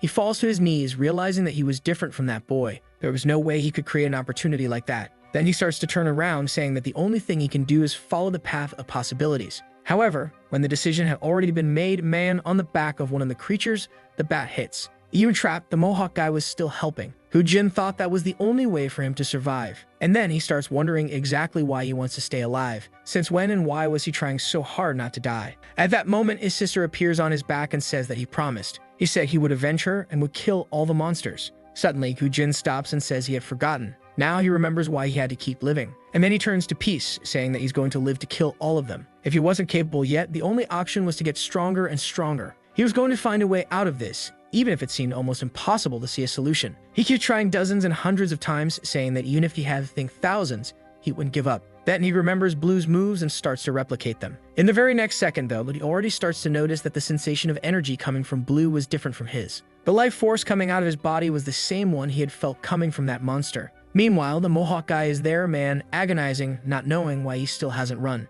At that moment, Gu-jin stretches out his hands and the creatures start coming toward him. He remembers that Blue said he had to concentrate energy at the tip of his finger. The arm starts heating up and he wonders if that was the right feeling or if he really had to bring all the energy to a single point. This time, though, something was different and the effect was much sharper. He keeps repeating to himself that he had to get strong to kill that creature and get revenge. At that moment, man, there were already two face-to-face with him. And my god, Gu-jin froze again, my boy. Let's kill those creatures, man. Oh my god. Good thing his sister shows up again to give that motivation to the boy, man. She held his hand, and at that moment, the energy started to flow to the arm. His foot started glowing red, and he was moving forward, feeling like Blue, right, man? Look at the boy pointing in style, saying he was going to pierce them through the middle, man. And just like that creature had shot a laser at him, man, he makes a precise shot right in the middle of the core. At the same time, he pierced through the creature too. The Mohawk guy is going to ask how he did that, man, but at the same time, Gu-jin is already suffering, and there are two more creatures advancing toward him. He grabs onto the sword to start getting up, the two monsters closing in, and here comes the boy at maximum swag, right, folks? He already set the timing of the sword, delivered that slash, and sliced the two, man. The rest is just rain falling while the Mohawk guy is there in disbelief. However, meanwhile, back with Blue and company, Ji-hyun is there angry. She should run instead of coming back to get them. But at that moment, they find, look ahead. The gang is together again. Everyone makes a point, right, that he's all done for. The Mohawk guy already says, man, that he got out alive thanks to Mojin, and they'd be shocked if he told them what happened. Jihyun goes to ask about the little blonde of desire, but he doesn't answer anything. And with that, they just know, man, it was better to leave that place right away. But shortly after, the Mohawk guy asks how they're gonna find the way back if Gujin was passed out. Besides that, he had said something about someone waiting at the base. Jihyun says not to worry, that she knows very well how to get back. Oh man, while Haru is saying that now she understood why she pretended not to know, look who's back there. The Predator herself asking if that's really true. Man, the group turns around, and she starts coming closer, saying she trusted Jihyun because she seemed like a total idiot. But apparently she was also a traitor, and everyone there must already know what happens to those who betray her. Jihyun, though, points at her and tells her to back off. She better realize she's outnumbered. Whoa man, I'm feeling like this girl's gonna die. Here come the devil's scalpels, man. But our Mohawk guy, who, to be honest, is more collapsed than standing, managed to block the attack. He pulls it out of his arm, saying she wasn't going to kill anyone there. But the Predator just tells him that in this world, either you hunt or you get hunted. The bastard is confident and says she wasn't going to take him down that easily, while looking at Gujin and thinking that that kid gave his all and he can't just stand still either, and tells the Predator to come at him with everything she's got. She says fine then, in that case. Well man, she put her fingers together and thanked for the meal. Man, in the 1 second he reacted, she had already passed through and gave him a slash right across the chest. Then we saw a little bit before with her saying she did it, and now it was time to teach how to use that so-called life force. The person on the other end of the line said that what they taught her was just the basics, and that it shouldn't have been possible. Could it be that she met someone who knew? Or how did she learn? She answers that yes, she met a boy who had a way of moving that she had never seen before. And in the second, he was pinning her down, and she had that peculiar little face. She made up her mind. To have someone like him as a target, she would need to get even stronger. Seeing a bunch of cores on the ground, she wonders where those guys are. Apparently, they had already run quite far. When she remembers that in the room, the guy mentioned that Blue had a huge blue aura that could be seen from far away. And the other person on the line asks what is that about a blue aura and tells her to stay right there now. She, a little confused, asks why, and the person on the other end just says that this is a problem she's not going to be able to solve. But she ignores it and says she doesn't care. Now with everyone falling to the ground, she wonders why that guy looks so scared. These people were good for nothing. Haru, poor thing, is all trembling there, shaky, telling her not to come any closer. The Predator laughs, sends the scalpels, and Haru dodges, and the girl still manages to go for another attack. But the fierce one, talk about her, got out of one more. This Predator says she knew she was really going to be trouble. Yeah man, next scene, already caught by the hair. The Predator already realized that now she's bleeding from the nose. Apparently, whatever this power was, it demanded a lot from the body. At that moment then, she tells Haru that she had mentioned cutting her tendons. The blade is already behind her calf, man, when someone suddenly passes by and pushes. It was Blue, but he's all beaten up. He managed to keep the cut from going deep. The Predator is impressed. Then, she glances to the side, and I think she gives Haru a kick. She turns to our boy and says she was excited to fight him again. Poor guy though, man, he's like Rock Lee versus Gaara. Can't even open his eyes. He goes in to punch her, but she dodges laughing and hits him with a combo, saying that now things were really different, since she could also use the life force. He's just getting beaten while she asks to be entertained, saying she's sure this isn't his limit. But man, Blue had just killed 300 monsters, and now just collapses on his elbow on the ground. She then says that to make our boy happy, she won't kill his friends if he loses. All she'll do is cut off their arms and legs, of course so they can't run away, but they'll still be alive. Not to mention they'd be perfect to be used as experiments for the monsters. That would be enough compensation for them having killed her group. Man, but here comes our Blue again, raising his hand and getting ready. She smiles, saying that's it. She wants to see him give it everything he's got. The power of a life force starts activating and she's smiling, but then her expression changes. Clearly, you don't have any energy to do anything. She stares at his hand, lowers her head, and cuts off his arm. Man, oh man, saying this wasn't fun at all. Man Blue just drops to the ground with his little arm disconnected. Haru runs over, desperate, calling for him while the Predator says she's disappointed. The first time she saw the boy, he had an eye burning with the will to survive. But now it was as if he had no life energy at all, which is exactly the case, right girl? Then Haru man builds up some courage and goes in to throw a punch. Obviously, the Predator dodges and laughs, asking what kind of idiot punch was that. Really, she was a coward who was only good at dodging. Poor Haru, right man, just falls to the ground like an idiot and the woman laughs, while asking her to keep trying like that. The more she struggled, the more she could enjoy the despair she was in. Haru keeps insisting, and little by little Gujin is opening his eyes, seeing her fight man. The Mohawk guy also wakes up and immediately gets shocked to see Blue's arm is there and his eye more shut than open. His vision blurs and suddenly everything goes dark, until a little mosquito passes by man. Whoa! He tries to get up to catch it, but there's no arm, right my guy? The little mosquito keeps going into the invisible hand and goes to the Predator's back up to her face. Smack, got slapped, right man? That's what he used to do since he was little. He'd lick it and say it tasted sour. Even his dad, confused, would ask why he did something so disgusting. A Blue who didn't know it was gross says that since it's weird like that, he's not gonna stop. The dad just responds that he doesn't need to stop, he's just curious why. And Blue replies that he ends up wanting to kill it because it keeps flying around in front of him. The dad just stared at him. Right in the end, the kid wasn't quite right in the head. Back in the fight, Haru's there, exhausted man, but she's holding on, buying time for the boys. Then the predator says that's enough, she's going to do to her what she did to the boy and rip off a piece. Yeah, when she hears a step beside her, and as she turns, man, there was Blue. Still without the little arm, but standing. She stares at him and can feel the boy's aura. Suddenly, the arm starts to reform like that of a monster. I figured there'd be something like this, man, and both arms are transforming. Obviously, the whole team is there shocked, calling out to him without understanding what's happening. And we see him telling his dad that when those flies are buzzing, making noise, it's like they're saying to him, "I'm here, come catch me." His face is transforming and he told his dad that when he sees something like that, of course it makes him want to grab it and eat it. What the hell, girl? Her head is already on the ground. I didn't even see the fight that happened. And that weird arm, I think it's grabbing the other arm that was lying there. I don't understand, man. The group is just like me there, man, all wide-eyed, not knowing what that thing is on Blue's face, on his whole body. At the same moment, another monster is approaching from the right, but man, if he didn't win before, now it was just a light tap. I don't even know what he did. I just know the creature evaporated and left a crater. Whoa, he even grabbed the core in his hand and took a bite, man.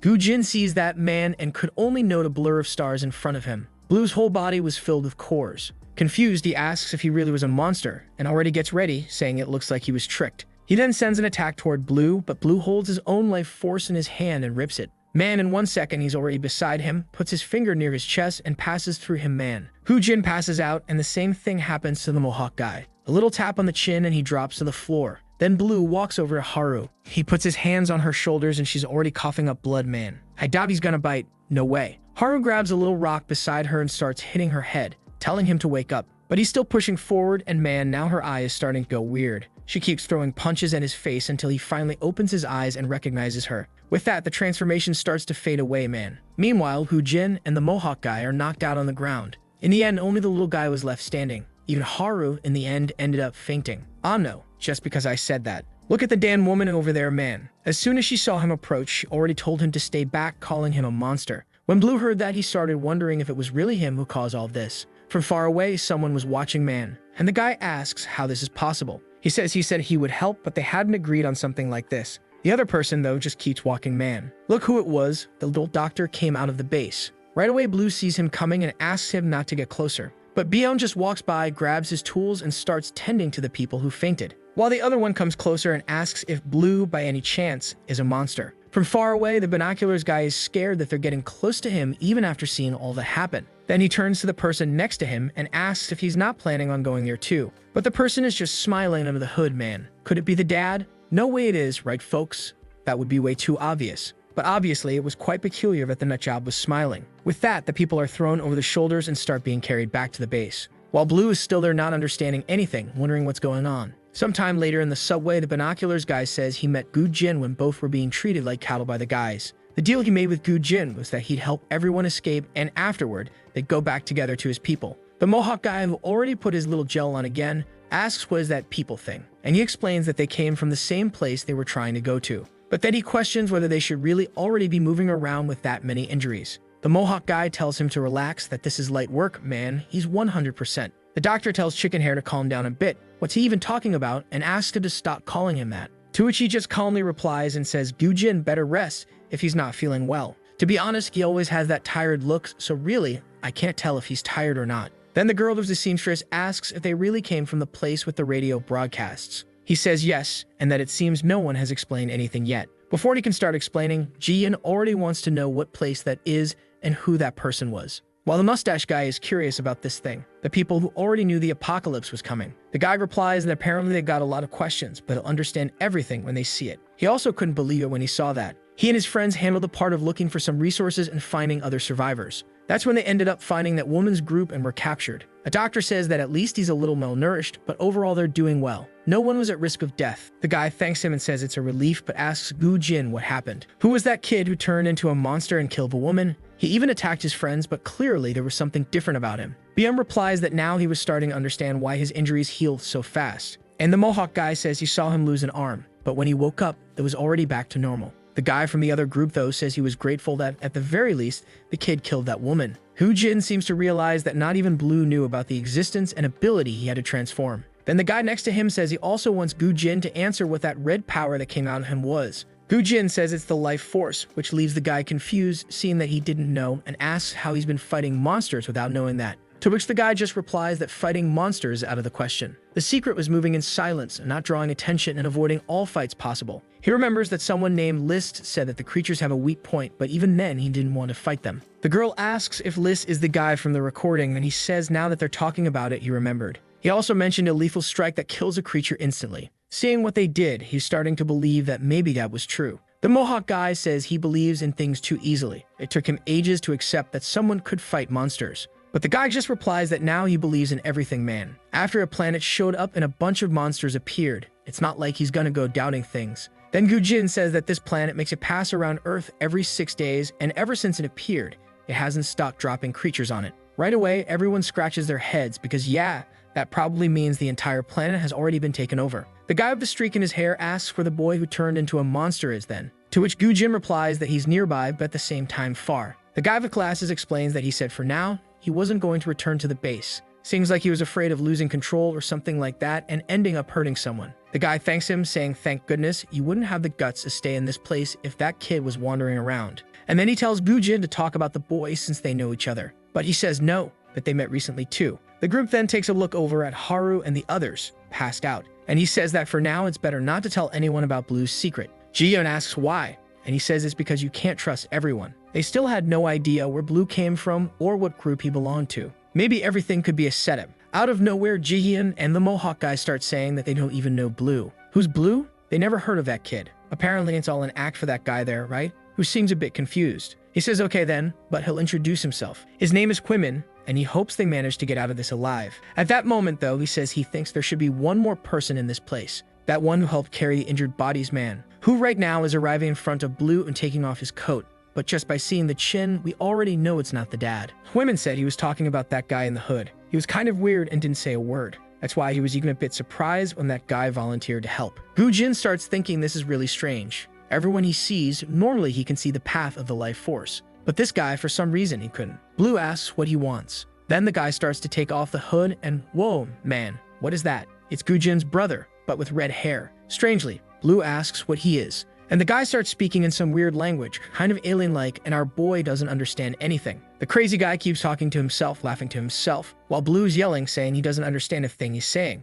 The guy stares at him, notices someone approaching, and puts the hood on. At that moment, Byum and that other guy with the glasses arrive, asking what he's doing there with the boy. Blue, however, just wants to know what happened to Gu-jin, the Mohawk guy, and everyone else. Byum says that Gu-jin and the Mohawk guy have already woken up. Haru, on the other hand, was still unconscious. At least it didn't look like she had suffered any kind of fatal injury. But obviously, Blue is blaming himself, saying this was all because of him. That he ended up losing consciousness in the middle of all that, and as soon as he woke up, she was in front of him. And he's sure he was about to attack her. And the worst part is that he found out that the feeling he hated when he was about to kill someone wasn't anger, guilt, or hatred. It was, for some reason, pleasure. The man with the glasses gets closer. Blue tells him to stay away, but the guy grabs his arm and says he trusts him. He trusts everything he's shown so far. Byum says he does too. He saw it with his own eyes. The strength he had, and also how he managed to calm himself down. He saw him almost die and still didn't hesitate to help everyone. As long as he had a heart like that, he was sure he wasn't a monster. He's sure Blue must have seen these people, the ones who are no different from the surface monsters. But suddenly, someone says no. It's Gu-jin walking in, saying that he's a monster. He wasn't even a bit different from the surface creatures. Otherwise, his power wouldn't make any sense. He wasn't different from that woman, or in fact, was worse than her. He looked like a monster, and he was one. Confused, Byum asks why he's saying all this. Gu-jin closes his eyes, lowers his head, and says that they need him. The bastard always loves doing this drama, saying that his power, knowledge, and very existence, all of it would be necessary for them to discover the truth about those monsters and face them. In other words, he didn't trust Blue, but he trusted in the possibilities he could create. Good thing the Mohawk guy shows up to lighten the mood, telling our boy to relax. Every real man turns into a monster at some point. What he wants to know now is if they're finally going to that place from the transmission and find that other guy who had prepared for the apocalypse, like Blue's dad. Strangely, people there are kind of scared, man. But Gu-jin knew that now the preparations were truly complete. The true nature of this apocalypse was no longer far off. And Blue knew that maybe if he found this guy, he would find something out about where his mother ended up. Also, he wanted to understand what exactly was the nature of this monster living inside him. And he didn't remember his dad ever mentioning it. But whatever, he wasn't going to let it happen again. However, man, the monster shows up asking something right then, and out of nowhere, he starts transforming man. Everyone gets scared, man, the head, the arms, it's all starting to change.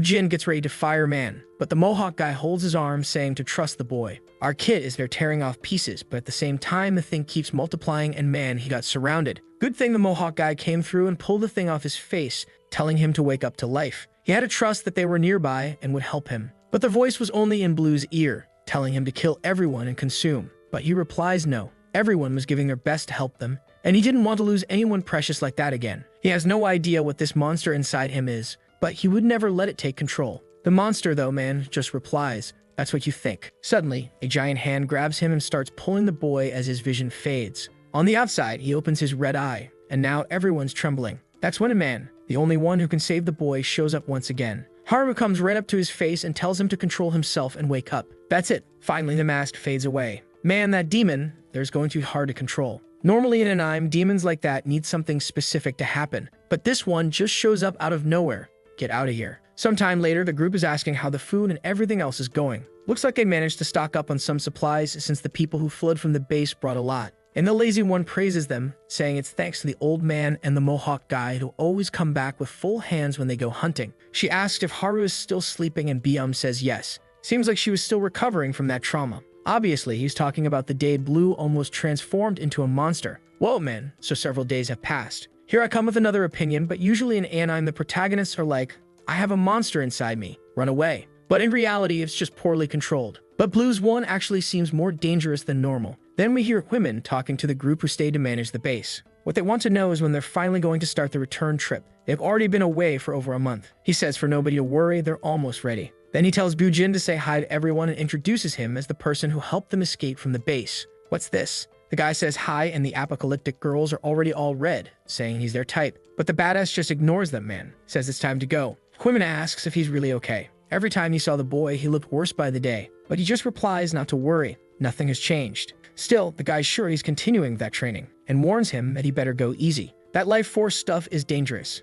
Gujin, though, responds that he doesn't care. He doesn't have any more excuses now. He can't say anymore that he lost because he wasn't strong enough. Quimmin sighs and puts a hand on his head, saying that it's only been a month since they met and he's already all worried about the guy. Meanwhile, the other girl is already hanging on his back, wanting to know how old the kid is. The seamstress is looking at the outfit she made for Blue, which is completely torn. The mustache guy goes to thank her. At least that much came back. Everything he made for them disappeared. But out of all the bad things, that's the least of it. Clothes, weapons, those you could fix. What you couldn't were human lives. She asks if he's starting to worry about the boys, and the old man says not a chance. All he has to do is keep producing stuff to secure his place there. He's not the least bit worried about what happens outside. Then he says that, in a way, he's actually right. Then we see the hooded guy who looks like he went to the lazy girl to ask to learn how to speak. She asks if he's having trouble because he's a foreigner, and he's kind of saying yes, nodding his head. The chances of that bastard being a monster are higher than him being a foreigner, but the fool is there thinking he asked her because she's smart. He's celebrating, and she tells him to trust that soon he'll be speaking. She asks what word he wants to learn, and he points up and down. She says she gets it and tells him to repeat, that there was the apocalypse. The weird guy smiles and right away repeats the words. Back with Blue, he's wondering why he only manages to come back when he hears Haru's voice. If it weren't for her once again, everyone would have been in huge danger. And the worst part is now he can't guarantee that it won't happen again. And he also can't just keep depending on her. Besides that, he noticed that the more unstable his life force is, the more that thing tries to take over his consciousness. He had to learn to control it soon, before the worst happened. He then remembers that moment when he ran over the creature and passed right through to save Haru. For a second, he felt stronger than ever in his life. But no matter what he does, he can't recreate that same sensation. Different from when he only feels his arm burning. At that moment, his whole body was lit up. If he could recreate that, maybe he would never lose to anyone again. He starts training, running back and forth, saying he has to get faster and faster. He needed to keep training because on the next expedition, he already wanted to be able to do that. And apparently the next expedition has arrived, man. Everyone's already outside, even women's group. Seeing all the creatures, he says it's better they go back so they don't draw attention. But there's always one idiot who steps on a can and right away the monster comes to get them. But now a red flash appears and Gujin fires a shot, man. The e-girls are all in love, but in the same second, his nose bleeds. Obviously, he's already been noticing that every time he uses this power, his body is getting weaker. But he had to endure it. That was the only way. Huimin turns and says it was phenomenal and asks how something like that is even possible. But right then, Gujin's prediction activates and he tells him to get out of the way. Right next to Women's head, there was a giant ball of spikes and it was flooding the area. Man, it was way too close. He was sure there was no way to dodge. And as they say, when someone's about to die for a second time freezes. The wind, the sound, and everything else. It's like the whole world stops moving for a second. The spike touches his cheek and he knows that now death has come. But now comes the blue flash, right man? Blue shows up with a knee to the monster, throws it back, grabs the hand, goes for the core, and rips it out. Then the creature dies while Women is there all twisted. He didn't even manage to see Blue's movement. The Mohawk guy and the doctor praise him, but they also seem like they didn't see a thing. While everyone is confused, Gu-jin is there with a serious face. I even feel bad for the guy. He asks if Blue really got stronger. Our innocent boy turns around and says he's learning how to use those moves, but he still had to get even stronger. That was the only way to protect those close to him. I don't know if this is before or after, but we see Gu-jin saying that this time they would go to the location of the broadcast from the guy who said he prepared for the apocalypse. That was their best chance of discovering why this happened and how to survive, especially considering that they have someone in the group who might be part of the truth. Blue goes to Haru, who's lying down, calls her name and tells her to rest, then turns and says that he's going to control himself even without her around. After all, he had trained his life force to do exactly that. But man, he kills a creature and is already starting to transform. His eye is already turning red. The Mohawk guy is calling Gu-jin and getting ready. But finally, he manages to calm down, man, and gets up peacefully. Byum tells the Mohawk guy to be careful, but he just puts his hand on Blue's shoulder and asks if he's okay. Man, the boy had a red eye and looked like he was seeing a demon in front of him. But he seems to be able to control it. The eye goes back to normal, and he says he's fine. Ever since the monsters showed up on the surface, people have been living each with their own reasons. Haru wanted to run away from the past, the Mohawk guy was just having fun, and the rest of the group, man, just wanted to survive as long as possible. Others wanted to save people, and some sought revenge. Blue, on the other hand, just wanted to protect the ones close to him. And with that, the group moves through the city. The scene then shifts to another place where there's a pair of glasses we already know lying on the ground. Someone picks it up, puts it on his face, and says this is incredible. Oh crap. No, it's not him, man. It's not the boy's father. The guy just says it's incredible how everything is completely destroyed. Then another person shows up next to him and tells him to hurry up and keep picking things up. But he notices something and asks where he found those glasses. The guy shows him, saying they were on the ground. The dude starts trembling. Suddenly he screams, telling everyone to stop right now and go back to base. The little bald guy there wants to know what's going on, since they were in this place full of good cores. But the guy trembling says he's seen those metal chains on those glasses before, and he's sure they belong to that person. He saw him from afar but remembers very well. Now it makes sense why there are these signs of battle and this pile of cores. They better get out of there quickly and warn those people that this guy is alive. The others, though, don't take it seriously and start laughing, saying it's ironic and asking what kind of drug he's on. Apparently, they thought he'd gone crazy. The guy with the sword says they need to wake up. They're only acting like this because they haven't seen it with their own eyes. The one who found the glasses, though, says there's no way they're leaving all those cores behind. After all, it was he himself who gave the order for them to collect them. The other guy says, got it. You're only saying this because you want to keep it all for yourself for sure. But suddenly, everyone stops, and he asks what happened. From the look on everyone's face breaking out in cold sweat, man, you already know, right? When they looked back, there was a guy with a torn coat staring at everyone. And now, yes, it's who you were already imagining, right, man? The round chin came straight out of hell. The sword guy with it on his back is trembling, but our boy's father is asking with this talk about warning that he's alive. No way was he going to let that happen. The trembling guy says he was joking, and the one with the glasses, right, asks if that thing is his. Now I see that those two really look alike. Blue's father is mad that the guy looks so much like him. Whoa, man, but suddenly the guy's arm is all twisted. What happened? He's there in agony, the others are shocked, and the guy asks who they are and why they're following him. Did someone send them to search for any trace of him? But the guys are just as confused as he is, man. And the one whose hand was twisted also asks who he is. Nobody knows each other, but Blue's father just says it doesn't matter. Now that they've all seen him, he couldn't let anyone there leave alive. Whoa, man, and look at that little blue finger showing up. The bald one says the blue life force only belonged to one person. That the guy in the shirt starts trying to run away, saying it was him and that he warned them. But the rest are getting ready for combat. Blue's father, though, says he's not sure you could even call this a fight. The blue glow starts appearing on the tip of his finger and goes straight into a like on this video that helps Mamoru make more juicy content for his viewers. Activate the cheeky little bell, and I'm out.